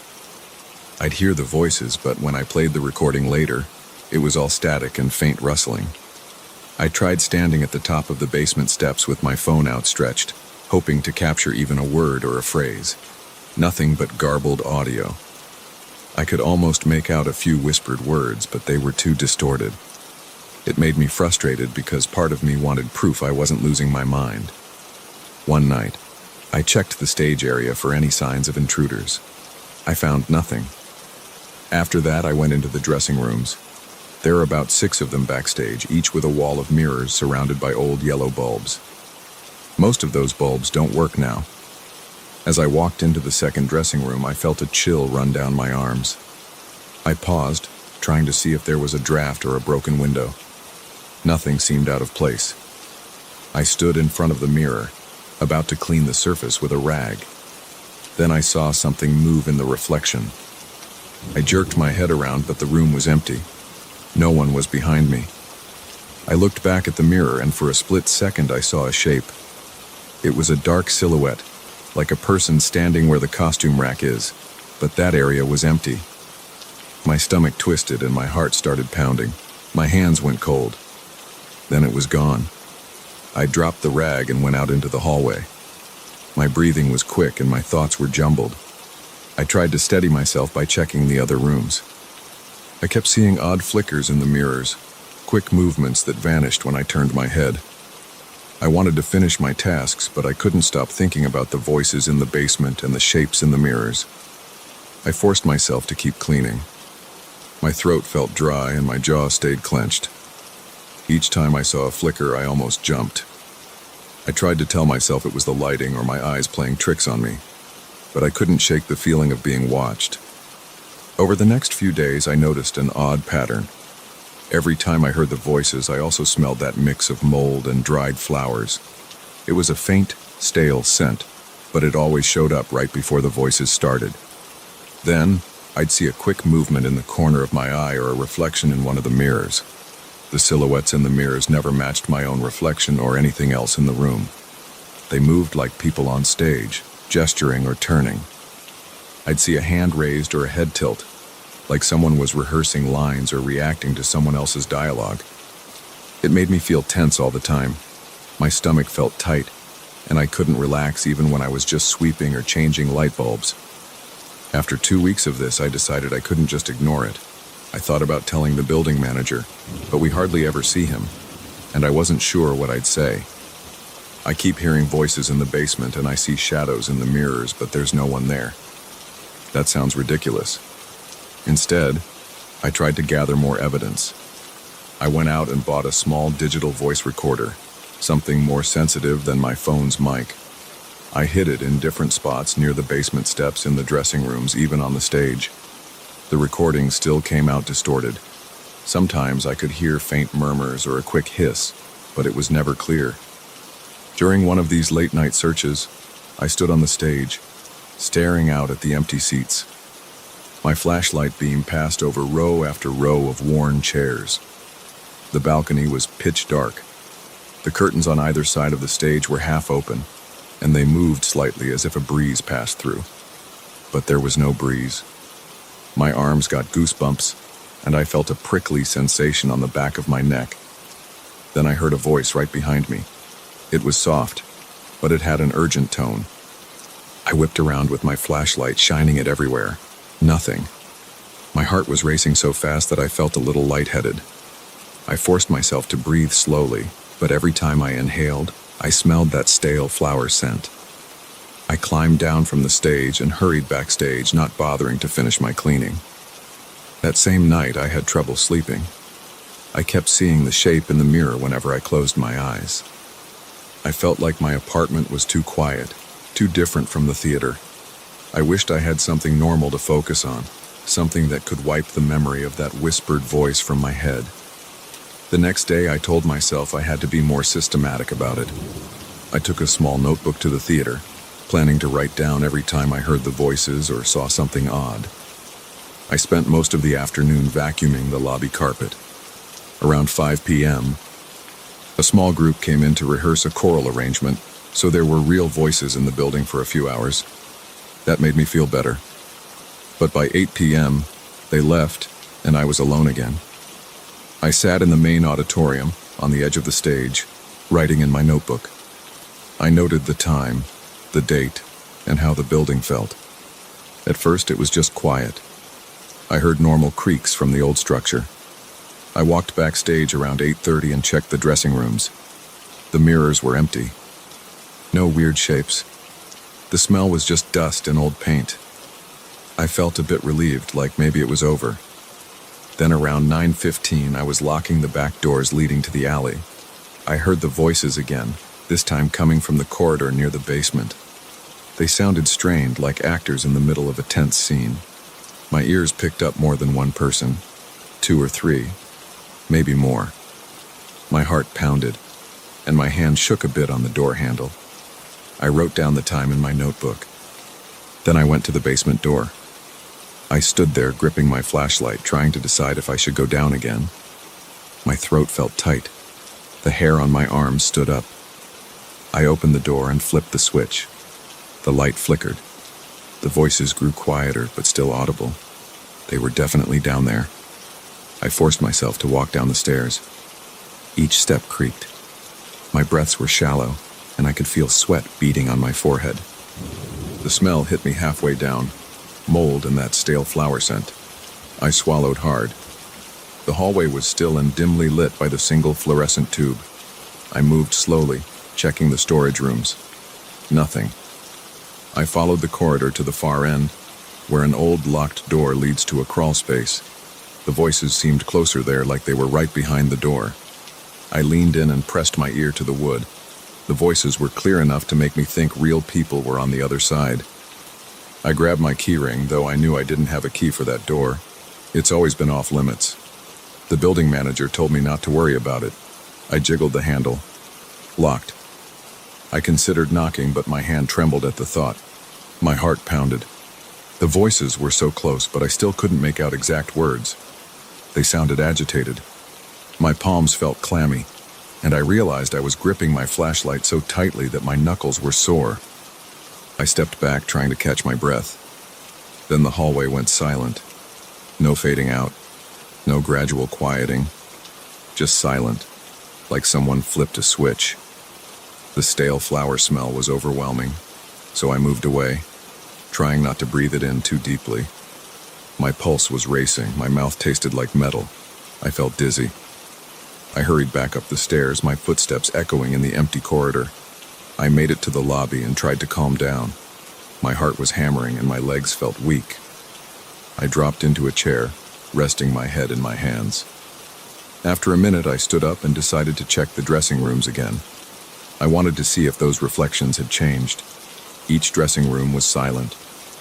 The overhead lights flickered when I turned them on. I stared into the mirrors, searching for any movement. In the third dressing room, I saw a faint outline in the mirror's reflection, like someone standing behind me. I spun around, swinging my flashlight, but the space was empty. I heard a soft rustle like fabric moving, and I froze. I looked back to the mirror, and the outline was gone. My hands shook and my stomach felt tight. I realized I couldn't stay in there any longer. I turned off the lights and hurried to the front of the theater. I checked the time. It was close to 10 p.m. Usually I stay until midnight, but I felt like I couldn't handle it. I did a quick walkthrough to make sure all the exterior doors were locked. My stomach churned.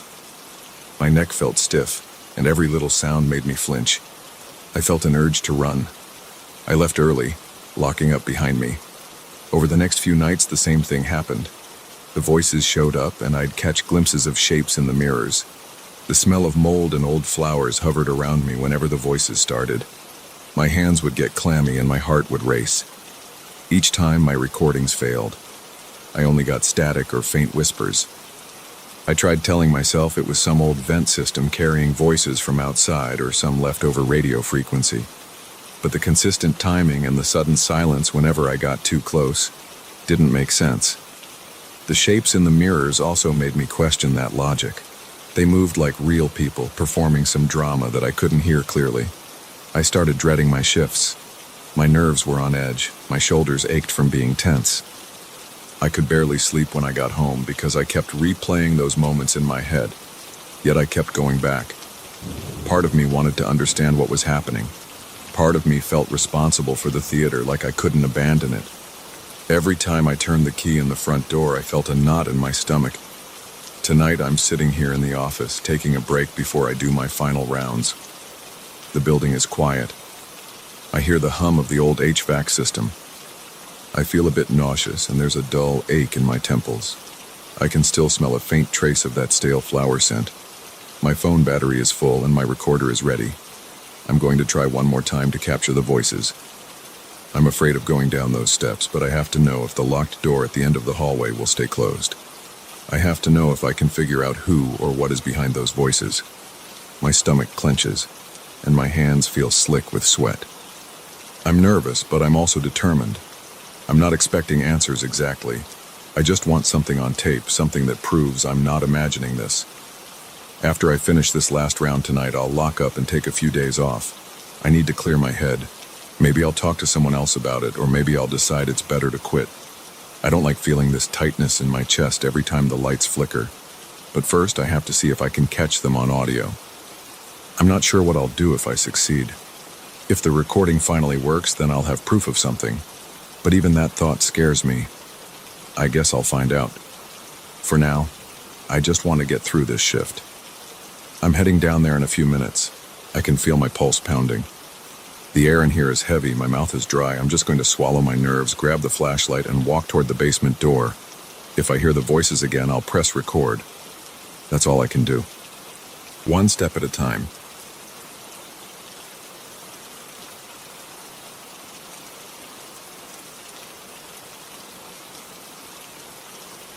I got home from work late that night, feeling sweat trickle down the back of my neck. My shirt was stuck to my skin, and my feet felt like they were on fire. I walked straight to the bathroom. I didn't care about anything else. All I wanted was to wash off the day and try to get some sleep. My apartment felt stuffy. The hallway lights were dim. I could hear the hum of the air conditioner in the living room, but it didn't cool me down fast enough. I turned on the shower and let the water run hot. I took off my clothes and threw them in a corner. The bathroom mirror fogged up in seconds. My legs felt weak from standing so long at work, so I leaned against the tile wall in the shower, letting the water drum on my shoulders. It helped me relax, but I still felt a knot in my stomach. I wanted to pretend everything was normal, but something inside me felt off, like I was missing some detail about my night. When I stepped out of the shower, I dried off in silence. The bathroom fan buzzed overhead, and I watched steam float near the ceiling. I wrapped a towel around my waist and stepped into the hallway. The air felt cold against my damp skin. Then I saw something that made me stop. There were wet marks on the ceiling of the hallway shaped like footprints. They stretched out along the plaster, one after another, as if someone had walked upside down from the bathroom toward my living room. For a second, I thought maybe water was leaking from the apartment above me, but I live on the top floor. I looked closer and realized these wet spots looked exactly like footprints. Each print was about the size of a normal adult foot. I stood there, water dripping off the ends of my hair, feeling my heart beat against my rib cage. I didn't want to believe it. I stepped into the living room, still in my towel, following the footprints with my eyes. They stopped right above the entryway to the kitchen, then faded out. My scalp tingled and I felt a chill on my arms. The wet footprints had a muddy color around the edges. I leaned against the wall, trying to think straight. I glanced at the floor, checking for water or puddles, but it was dry down there. It was only on the ceiling. The prints were definitely on the ceiling, and they looked fresh. There was a faint smell in the air, something stale and earthy. It reminded me of a pond that never got cleaned. It smelled like stagnant mud. I swallowed hard and went to the closet for a broom. I pressed the towel tighter around my waist and carefully poked at the ceiling. It was damp where the footprints were, but no water dripped down. I started to feel uneasy, but I told myself it could be some weird plumbing issue. Maybe water seeped through from somewhere else, creating shapes that happened to look like footprints. That's what I wanted to believe. I got dressed, grabbed a step stool, and wiped away the prints with a rag. They came off, leaving a faint, dirty residue on the cloth. I opened a window to air the place out. After a few minutes, the smell faded, and I thought that was the end of it. The next day, I came home around the same time. I left work later than usual again, because my boss demanded I finish some last-minute tasks. I turned on the living room lights and tossed my keys on the coffee table. I stopped in my tracks when I looked at the ceiling. There were footprints again, but this time they were spread out above the couch, as if someone had crawled along the surface. The odor hit me first. That same muddy, stagnant smell. The prints were wet, just like before. I moved around the couch to get a better view. Each footprint was about 2 feet apart. Some spots had small drops of water trailing behind them. It was like someone had stepped in a muddy puddle, flipped gravity, and walked around my ceiling. My stomach churned. I rubbed my eyes, wondering if I was losing it. But the footprints were there, as real as anything else in my apartment. I reached up and touched one. My fingertips came back wet and grimy. I wiped them on my jeans, then looked around, half expecting to see someone standing there. But my apartment was empty. I turned off the TV, which had been on standby mode, and walked around checking each room. No one was there. I thought about calling the building manager. I knew what he would say. There must be a leak somewhere. Or, are you sure it's not some weird condensation problem? I didn't feel like explaining footprints on the ceiling. It sounded crazy. So I grabbed my mop and a bucket of soapy water and tried to clean the area again. The smell didn't fully go away. It lingered, like wet earth. My eyes started to sting from the cleaning solution, so I took a break and sat on the couch, staring up at the damp patches that remained after the footprints disappeared. I sat there until midnight, feeling uneasy and tired. Eventually, I dozed off. The next morning, I woke up with a stiff neck still on the couch. I looked at the ceiling right away. No new prints, just the faint marks from the night before. I got ready for work, feeling groggy and out of it. My shift dragged on, and I kept thinking about what I'd find when I got home. My coworkers asked me why I looked so pale. I didn't tell them the truth. I just said I wasn't sleeping well. That night, I walked into the apartment and flicked on the lights, scanning the ceiling. Nothing in the living room. I exhaled, relieved. Then I heard a drip from the hallway. I walked over and looked up. This time, the footprints were right outside my bedroom door, as if something had paced back and forth on the ceiling. The odor was strong, like rotten pond water. My throat clenched. I found myself sweating, even though the air conditioning was on. I closed my bedroom door and tried to ignore the footprints as I stepped into the bathroom. I wanted another shower, but I felt scared to stand in there alone. I kept looking up, wondering if I'd see feet dangling down. I rushed through my shower, drying off and throwing on a t-shirt and sweatpants. My hands were shaking when I opened the bathroom door again. The hallway light flickered overhead. I still smelled that stale mud. The footprints were there, mocking me. I stood on my toes and reached up, pressing my palm against the center of one footprint. It felt wet and cold, like pressing my hand into a soaked sponge. I felt my stomach twist, and I yanked my hand back. I tried to wipe my palm on my pants, but the smell stuck to my skin. I went back to the sink and scrubbed with soap, but I could still catch a hint of that earthy odor. That night, I left every light in the apartment on. I sat in my bedroom, staring at the ceiling. I couldn't sleep. My mind was racing with possibilities. I kept hearing little sounds in the walls. It might have been the pipes or the old building settling, but it made me jump each time. I pictured a figure crawling across the ceiling, waiting for me to close my eyes. Around 2 in the morning, I finally dozed off, only to wake up an hour later, heart pounding. I thought I heard something scuttling above me, like bare feet scraping on paint. I didn't get up to check. I just lay there, sweating, trying to pretend I was imagining things. In the morning, I walked out of my bedroom and checked the hallway. The footprints were gone. The ceiling looked normal again, except for a few faint stains that I recognized from earlier. It was a relief, but I felt exhausted and paranoid. At work, I messed up simple tasks because I couldn't focus. My manager scolded me, but I just nodded and apologized. I wasn't going to explain my nightly battles with muddy footprints on the ceiling. I stopped by a hardware store on the way home and bought a stronger cleaning solution. I also picked up a cheap handheld camera. I thought I'd try recording overnight just to see if I could capture anything. When I got back, I searched the ceiling right away. No fresh prints. The apartment smelled normal. I fixed a quick dinner, trying to calm my nerves with some food. Then I set up the camera in the hallway, pointing it toward my bedroom door, where the prints had appeared before. I pressed record and tried to settle into bed. Every hour or so, I got up to check if the camera was still running. It was. Nothing had changed. After a while, I managed to get some sleep. When I woke up, I rushed to check the camera. I felt a weird excitement, like maybe I'd catch a real explanation. I played back the footage, fast-forwarding through the night.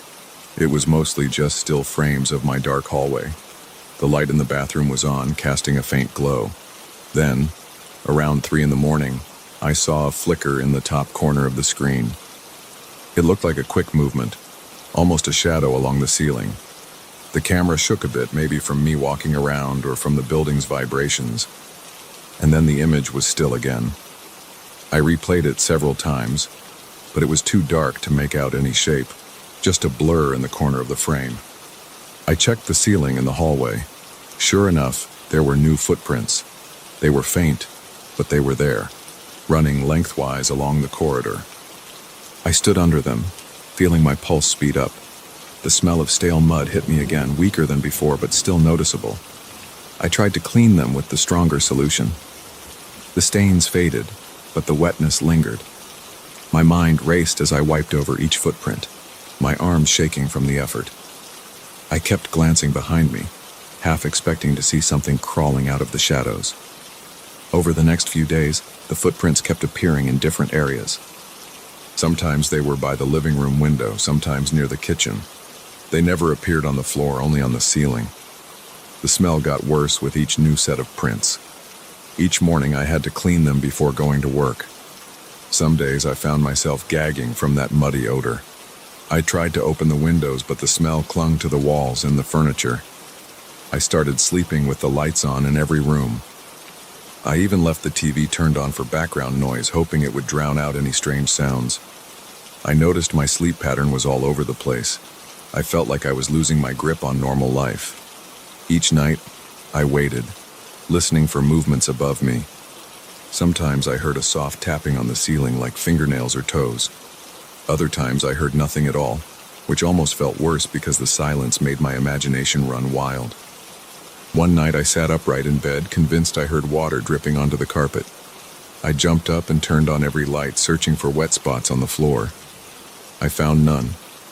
But when I aimed my flashlight at the ceiling, I saw fresh footprints right above where I'd been lying. They were spaced so they lined up with the length of my bed. My skin crawled and my breath caught in my throat. I quickly grabbed a chair and tried to wipe them away. Water dripped onto my arm when I touched the first print. It felt cold and thick, like it had bits of grit in it.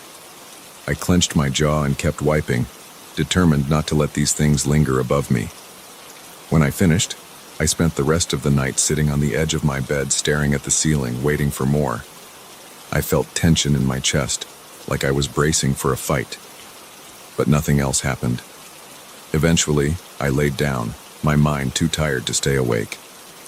I woke up the next day with a stiff back and a dull headache. I considered breaking my lease. I thought about sleeping in a hotel for a few nights just to clear my head, but I couldn't afford that long term, and moving would be a hassle. I kept telling myself there had to be a normal explanation, but I'd seen those footprints appear in different places, always wet, always stinking of stale mud. It made no sense. I tried contacting a plumber who checked my pipes and said everything looked fine. No leaks, no water damage. The building manager said he couldn't see any structural issues. I didn't mention the footprints. I only said I smelled dampness. I started feeling like I was being watched all the time. Some evenings I thought I saw movement out of the corner of my eye. Once I was cooking dinner and saw a shape flicker across the ceiling. When I looked up, I saw nothing. But I smelled that familiar odor. I turned off the stove and didn't bother finishing my meal. On a Saturday, I got a ladder from the storage unit and carefully inspected the ceiling surfaces. I tapped them, feeling for hollow spots or moisture. Everything seemed stable. No water stains except for the places where I'd cleaned up footprints. I went room to room, shining a flashlight along the edges. I found no holes, no cracks that might let water in. I felt my anxiety spike each time I glanced down the hallway, expecting to see fresh prints forming behind me. These days, I sleep with the bedroom lamp on. My eyes burn from lack of quality rest. I can't shake the feeling that something crawls overhead while I'm drifting off, waiting for me to fully relax before it appears again. My nights blend together in a blur of anxious half-sleep and quick jolts awake. Every so often I get up and wander the apartment, shining a light at the ceiling. Sometimes I find new footprints, sometimes I don't. But the smell is almost always there, faint and clinging to the walls. I haven't told any friends about this. I don't want them to think I'm nuts. I handle it on my own, scrubbing footprints, spraying air freshener, and leaving every light on until morning. My water bill has gone up from my constant cleaning. My electric bill is higher because I keep the place lit like a hospital corridor, but it's the only way I feel even a little safe. I don't know how this is going to end. Every night, I expect something to drop from the ceiling. I imagine cold, muddy hands grabbing me. Sometimes I feel a slight pressure on the bed, as if something hovered above me and brushed the blankets. But I never see anything when I open my eyes. My body tenses up from the constant fear, and my heart feels like it's hammering nonstop. I keep hoping I'll find a logical reason for this. Maybe I'll catch someone sneaking in. Maybe a hidden leak will explain the footprints. But until that happens, I'm stuck. Each time I step into the hallway after a shower, I glance at the ceiling, half expecting to see fresh marks. And more often than not, they're there, reminding me that something is wrong in this place. I can't sleep properly. I can't relax. I just keep going, day after day, scrubbing the footprints, taking shallow breaths, and wishing whatever is up there would just leave. But it doesn't leave. It waits on the ceiling, inch by inch, tracking me with those wet prints and that sickening smell of stagnant mud, making it clear that I'm not alone in my own home.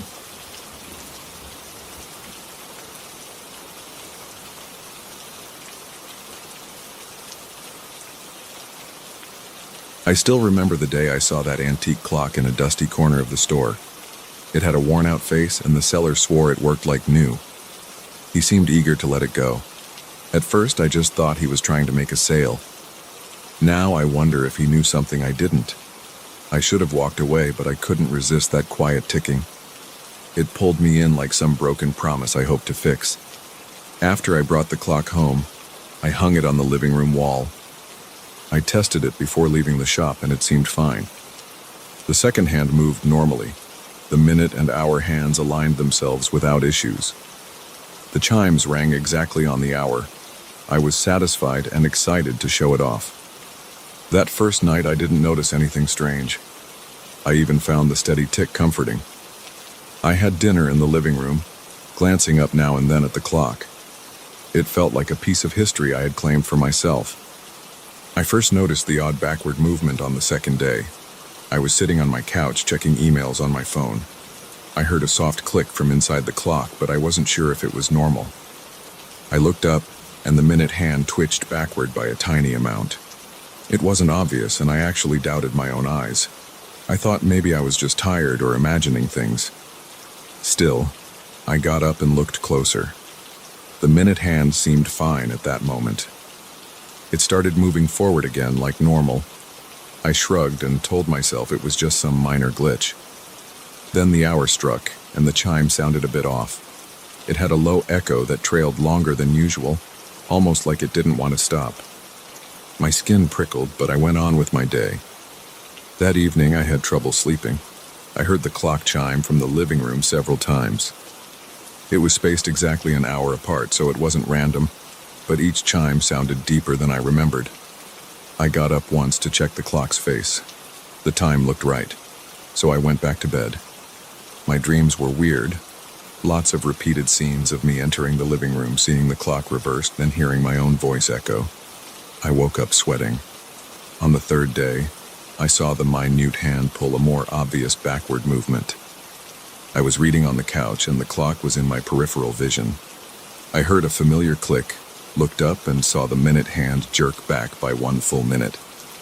Then it started moving forward again, like it was trying to correct itself. That unsettled me.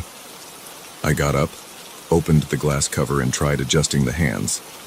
I turned the small knob to set the right time, then I listened for any grinding noises.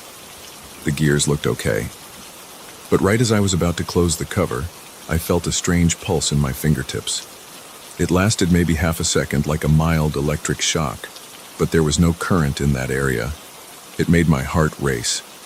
I let the cover snap shut, walked away, and tried to distract myself by washing the dishes. I glanced at the clock every few minutes. Everything seemed normal. When the clock struck noon, it let out a series of chimes that felt heavier than before. There was a low rumble behind each ring. The final ring echoed through the room. The echo floated around like it didn't want to die out. Then it finally faded. My stomach twisted in a knot. I couldn't shake the sense that the clock was affecting the air around me. I decided to get out of the house for a while. I took a walk around the neighborhood to clear my head. I bought a cup of coffee from a local shop. I tried not to think about the clock, but my mind kept returning to the odd backward shift. By the time I got home, the house felt eerie. The living room was too quiet.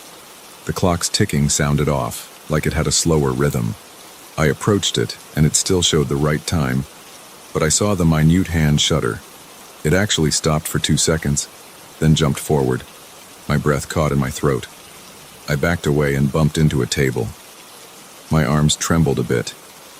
I was scared, but I told myself it was just an old mechanism acting up. 2 hours later, I was making a sandwich in the kitchen. I heard the clock chime for 3 p.m. The chimes felt normal for the first 2 rings, then the third ring had that long echo again. It reminded me of the low hum you hear near large machinery, but there was no such machine in my house. The hairs on my arms stood up. I walked to the living room, stood in front of the clock, and waited. I wanted to see if anything else happened. Nothing did. The minute hand kept moving forward. The hour hand was on the 3. I headed back to the kitchen, and halfway there, I heard a small click behind me. I turned around and saw the minute hand jump backward again. It was subtle but unmistakable. Later that night, I started experiencing déjà vu. I was on the couch, streaming a random show. My phone buzzed, and I got up to answer a call. The caller was a friend asking about weekend plans. I remember finishing the call, setting my phone down, and heading to the bedroom. Then something weird happened. I found myself back on the couch, phone buzzing in my hand, the show still playing. It was the same friend calling with the same words. It was as if time had rewound about a minute. I felt lightheaded. I didn't tell my friend what happened. I just ended the call quickly. I stared at the clock. It showed the same time as before the phone buzzed. My heart pounded. I felt sweat gathering on my forehead. I turned off the TV, went to bed, and tried not to think about it. The next morning, I woke up with a headache. I checked the clock in the living room right away. It looked okay. I went to brush my teeth, and when I came back, I noticed the minute hand was off by about 5 minutes. It was behind the correct time.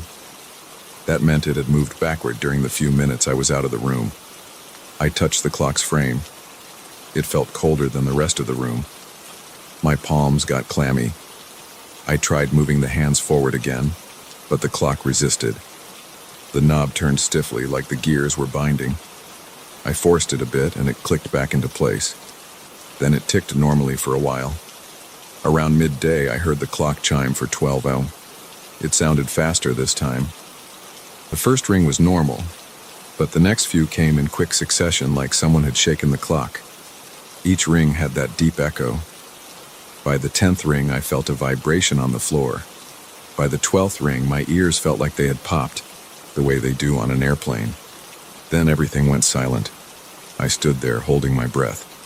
The silence was so intense that it made me dizzy. After a few seconds, the normal sounds of the house returned, like the refrigerator hum and distant traffic noise. I felt relief wash over me, but my hands shook. I needed air. I threw on my jacket and left the house. I wandered the streets for almost an hour. I didn't really have a destination. I just didn't want to be near that clock. My mind replayed the backward movements, the quick chimes, the weird déjà vu. I kept telling myself I should just get rid of it. But for some reason, I felt an urge to keep it. Maybe I hoped I could fix it or find a logical explanation. I'm not sure. After a while, I returned home, feeling drained. That evening, I realized the déjà vu episodes were getting worse. I was watching a movie when a scene repeated itself. The screen didn't glitch, it was my mind that glitched. I felt like I had gone back a minute in time. I watched the same dialogue happen twice. I paused the movie, replayed the section, and confirmed I wasn't hallucinating the lines. The clock chimed in the background. My skin broke out in goosebumps, and I cursed under my breath. I paced around the living room, not sure what to do next. When midnight approached, I got ready for bed. I stood by the clock waiting for the chimes. At exactly 12, it rang in a burst of chaotic sounds. The gears inside must have spun faster. The chimes came one after the other without the usual gaps. I lost count of how many times it rang. It might have been 12, or 15, or 20. I couldn't focus. My ears rang. I felt my breath catch in my throat. My vision blurred for a moment. When the noise stopped, I felt unsteady on my feet. I stumbled to the couch and sat there, breathing hard. My heart pounded so loud I could hear it in my ears. That night, I barely slept. I kept waking to faint sounds in the house. I heard the clock at odd hours. Sometimes it chimed at 1:30, which it never used to do. Sometimes it chimed multiple times in a row, like it was stuck in a loop. Whenever I got out of bed to check, I would see the minute hand shifting backward, then jumping forward. It was like it was trying to correct itself, but failing. I felt trapped in my own home with this thing. My shoulders ached from tension. My head felt tight. I couldn't think of a rational way to deal with it. The next day, I had a moment where I saw time reset right in front of me. I was standing in the kitchen about to pour coffee into a mug. I watched the hot coffee fill the cup halfway. Then I heard that familiar click from the living room. Suddenly, the mug was empty and the pot was still full. The coffee beans in the grinder on the counter looked as though I hadn't used them yet. My hand shook so much I almost dropped the pot. I felt my knees buckle. I leaned against the counter, breathing fast. It was like the last minute had been erased. I went to the living room, stared at the clock, and saw the minute hand move backward. That sealed it for me. I decided I needed to take the clock off the wall and hide it. I carefully lifted the clock from its hook. The clock felt heavier than before. My arms strained. I carried it to a spare room I rarely use.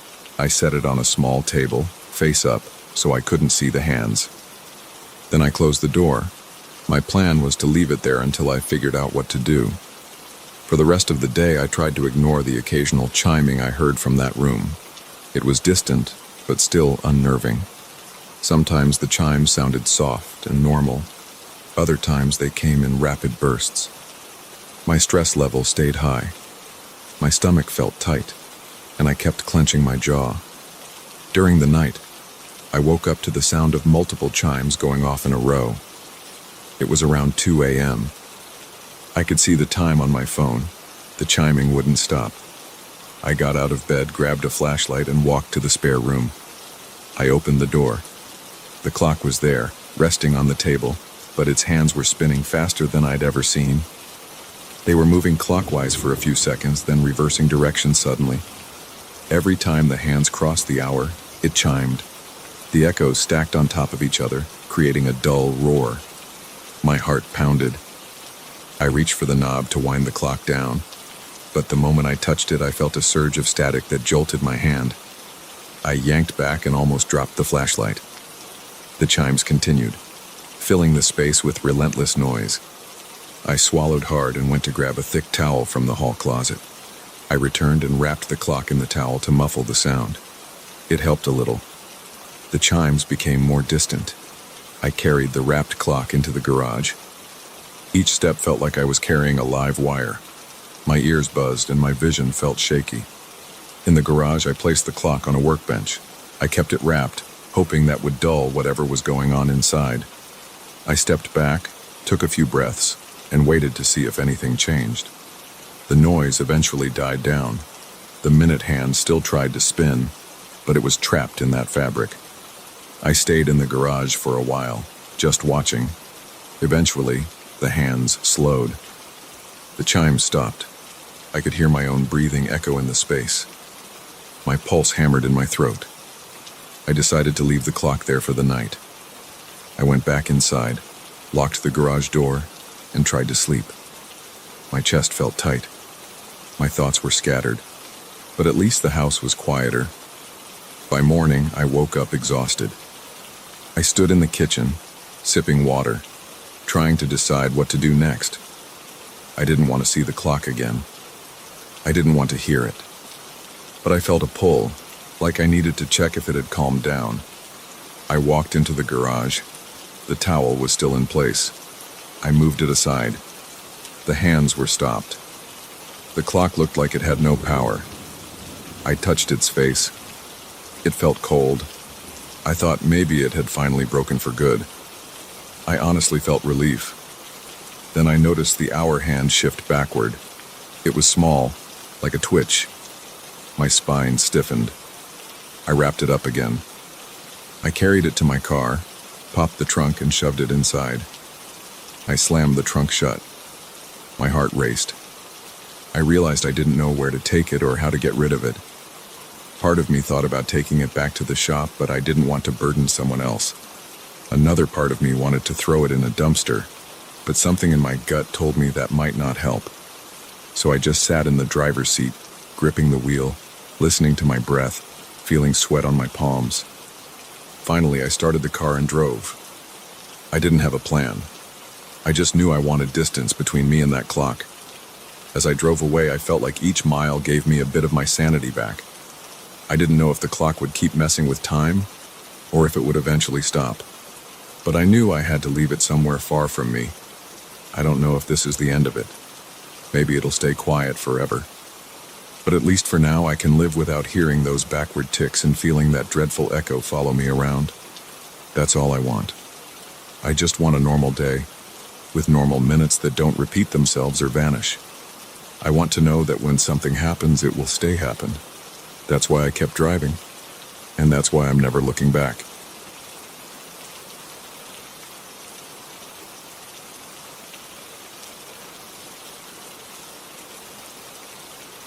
I didn't plan to spend my Saturday afternoon covered in dirt, but that's how it started.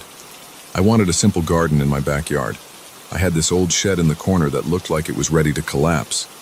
I decided to tear it down and clear some space for raised beds. I thought it would be a smooth job. I had no idea what I was getting into. I began around lunchtime. The sun was high, and the air was dry. I rolled up my sleeves and started by emptying the shed. It had some rotted boards, old gardening tools, and a broken wheelbarrow. Most of it was junk. The shed smelled like mildew and dust. I piled everything to the side in a neat heap. After that, I grabbed a crowbar and pried at the shed's shaky walls. They gave way with a few strong pulls. The roof caved in, and I shifted back fast to avoid any falling debris. The entire thing came down in less than an hour. I felt good about the progress. My back was a bit sore from the force I used, but I shrugged it off. I just wanted to get the job done. Once the shed was on the ground in pieces, I started loading the debris into my pickup. I made a few trips to the local dump. By the time I was done, it was late afternoon. The sun was drifting closer to the horizon. I wiped sweat from my forehead and sipped some water. Then I noticed something odd. The ground under the shed looked disturbed. The dirt was softer than the rest of the yard. It looked fresh, like it had been dug up and put back recently. That was strange because that shed had been there for as long as I owned the place. I crouched down and ran my hand over the soil.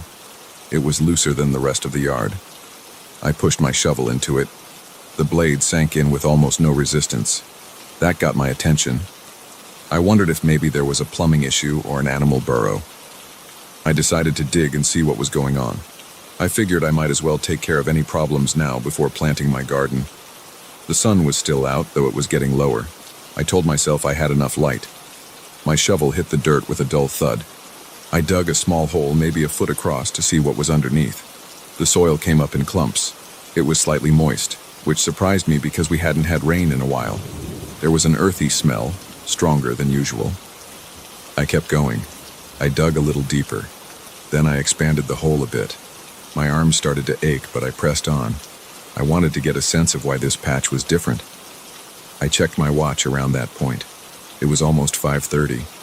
The sun dipped below the tall trees that lined my backyard. I looked up and saw the sky turning orange. The woods behind my property cast long shadows over the yard. I paused for a moment, catching my breath. A breeze came through the trees, rustling the leaves. I felt a slight chill against my sweaty skin. It reminded me that I was alone out there, with nothing but the sound of branches swaying. I'm not usually a jumpy person, but that day, the air felt heavy. My eyes flicked toward the tree line. I didn't see anything unusual, just silhouettes of tall trunks and some undergrowth. Still, I had a sense I wasn't by myself. It was a strange feeling, like a prickling at the back of my neck. I shrugged it off. I told myself I was probably just tired, but that didn't stop me from scanning the woods every few minutes.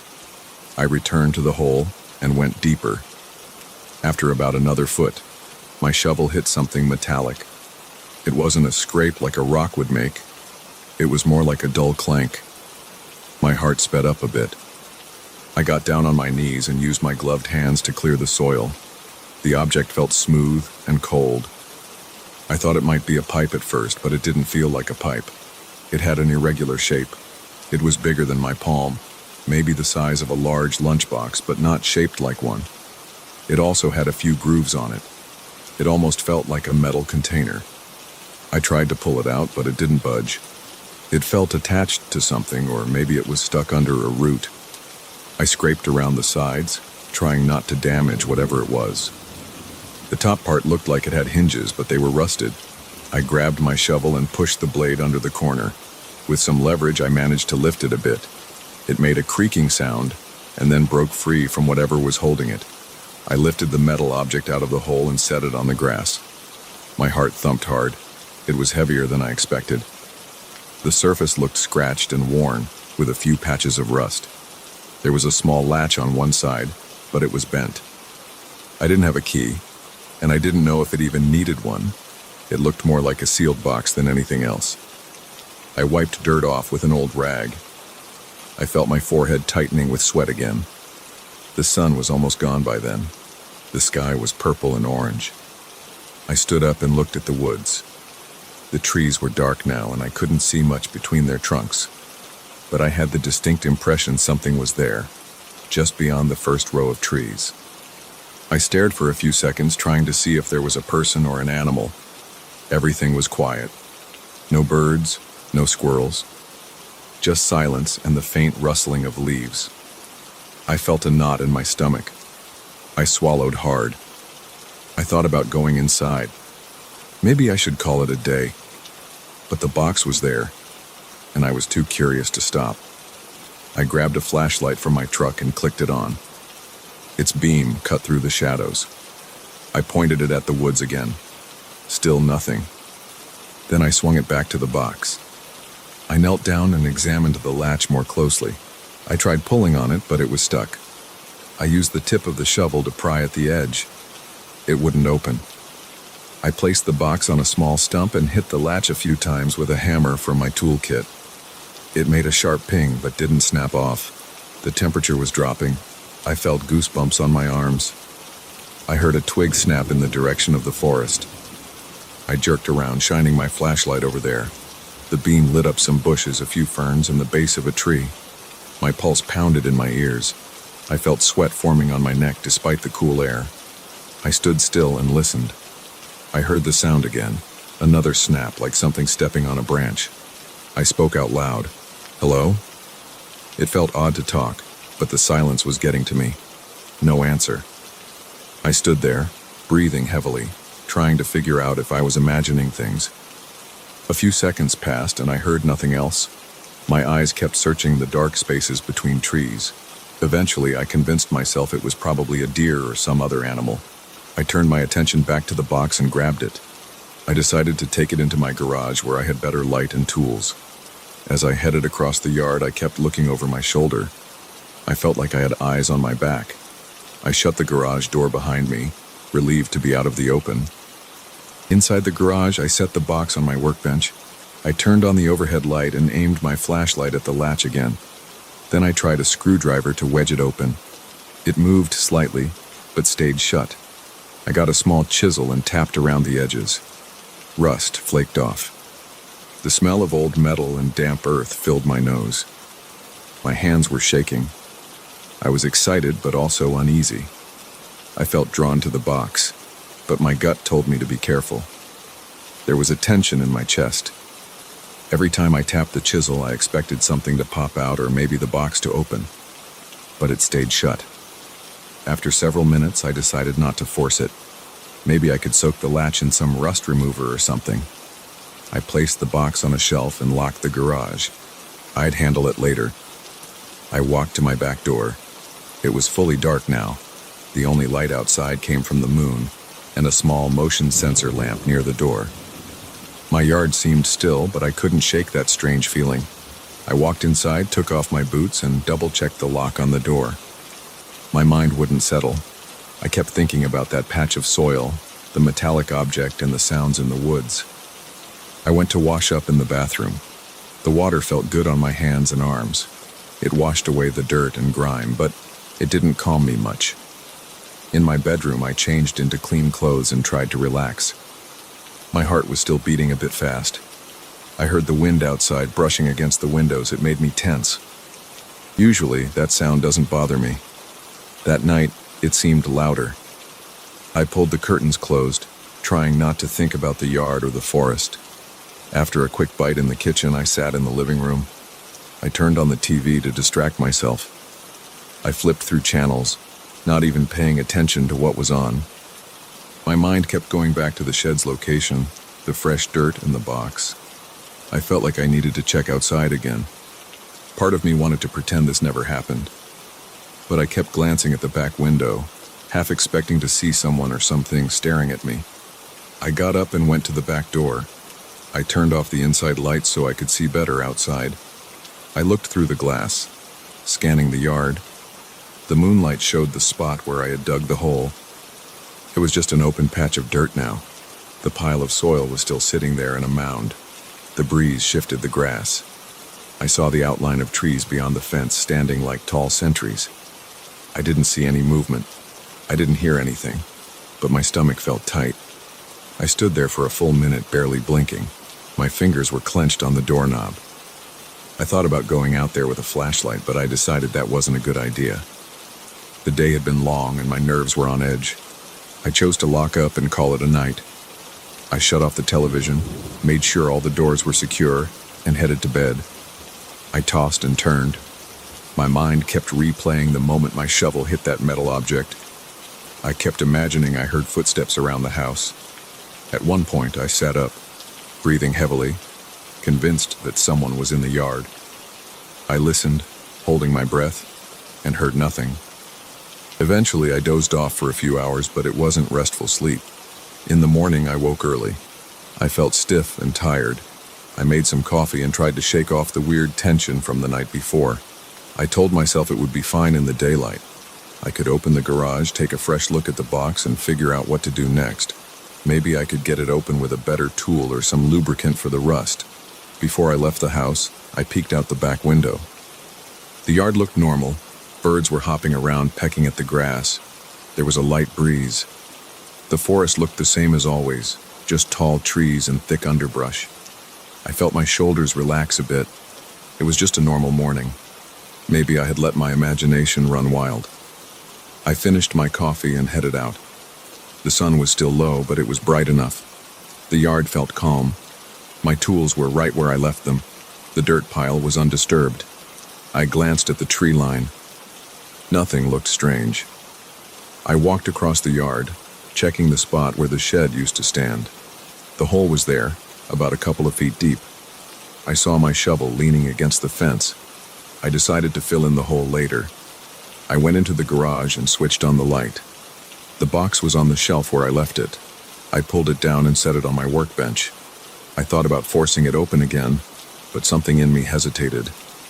I didn't know why I was so uneasy. It was just a sealed metal box that somebody buried. There could be anything inside, old tools maybe. Or it could be empty. But I felt a flutter in my stomach whenever I touched it. I grabbed some rust remover and a stiff brush. I applied the liquid to the latch and let it soak in. While waiting, I tapped my foot on the cement floor. The garage felt cold, even though it was sunny outside. I kept glancing at the small window that faced the woods. The trees were motionless, as if they were watching. My hands felt clammy. After letting the latch soak for a while, I tried again with a screwdriver. The latch gave a small click, but didn't open. I tried a bit more force, pushing hard. It bent a bit. Then I heard a faint metallic snap. The latch popped loose. I froze. I stood there, breathing quickly, waiting for something else to happen. Nothing did. I set the screwdriver down and gripped the lid of the box. I tried lifting it. It didn't open all the way. The hinges were rusted shut. I took the hammer and lightly tapped along the back edge. Eventually, the hinge on the right side cracked, and the top lifted a fraction. A thin, musty odor seeped out, like old metal and damp cloth. My mouth went dry. I was about to pull it open when I heard something outside near the side of the garage. It sounded like a low scrape against the wall. I jumped, knocking the screwdriver off the workbench. It clattered to the floor. My heart pounded. I turned off the overhead light and stood silent, listening. The scrape came again, followed by a dull thud.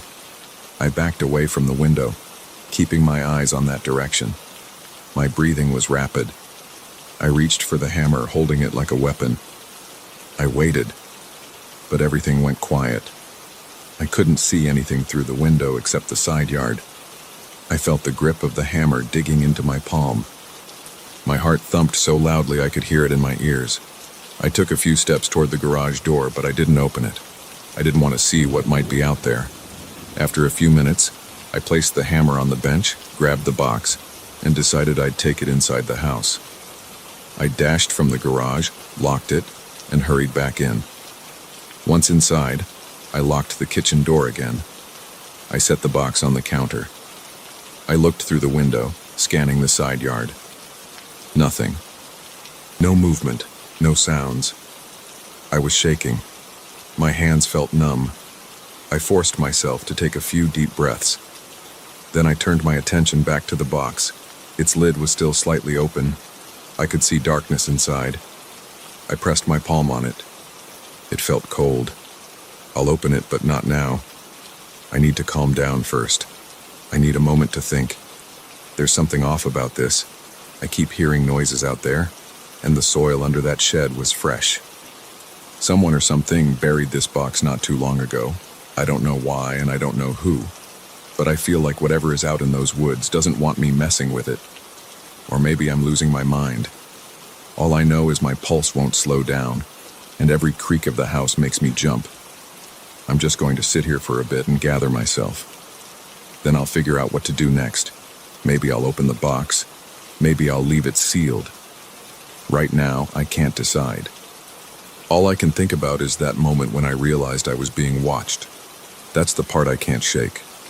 The feeling that someone was out there, silently standing among the trees, waiting for me to dig up that box. And now I have it, right here in my kitchen. I can't ignore it. I can't forget that patch of dirt. I can't pretend everything is normal. I just need to keep my eyes open and stay alert. If there's something out there, I'll be ready. But I don't think I'll sleep well tonight. Not with this box in the house and the memory of those silent woods behind me.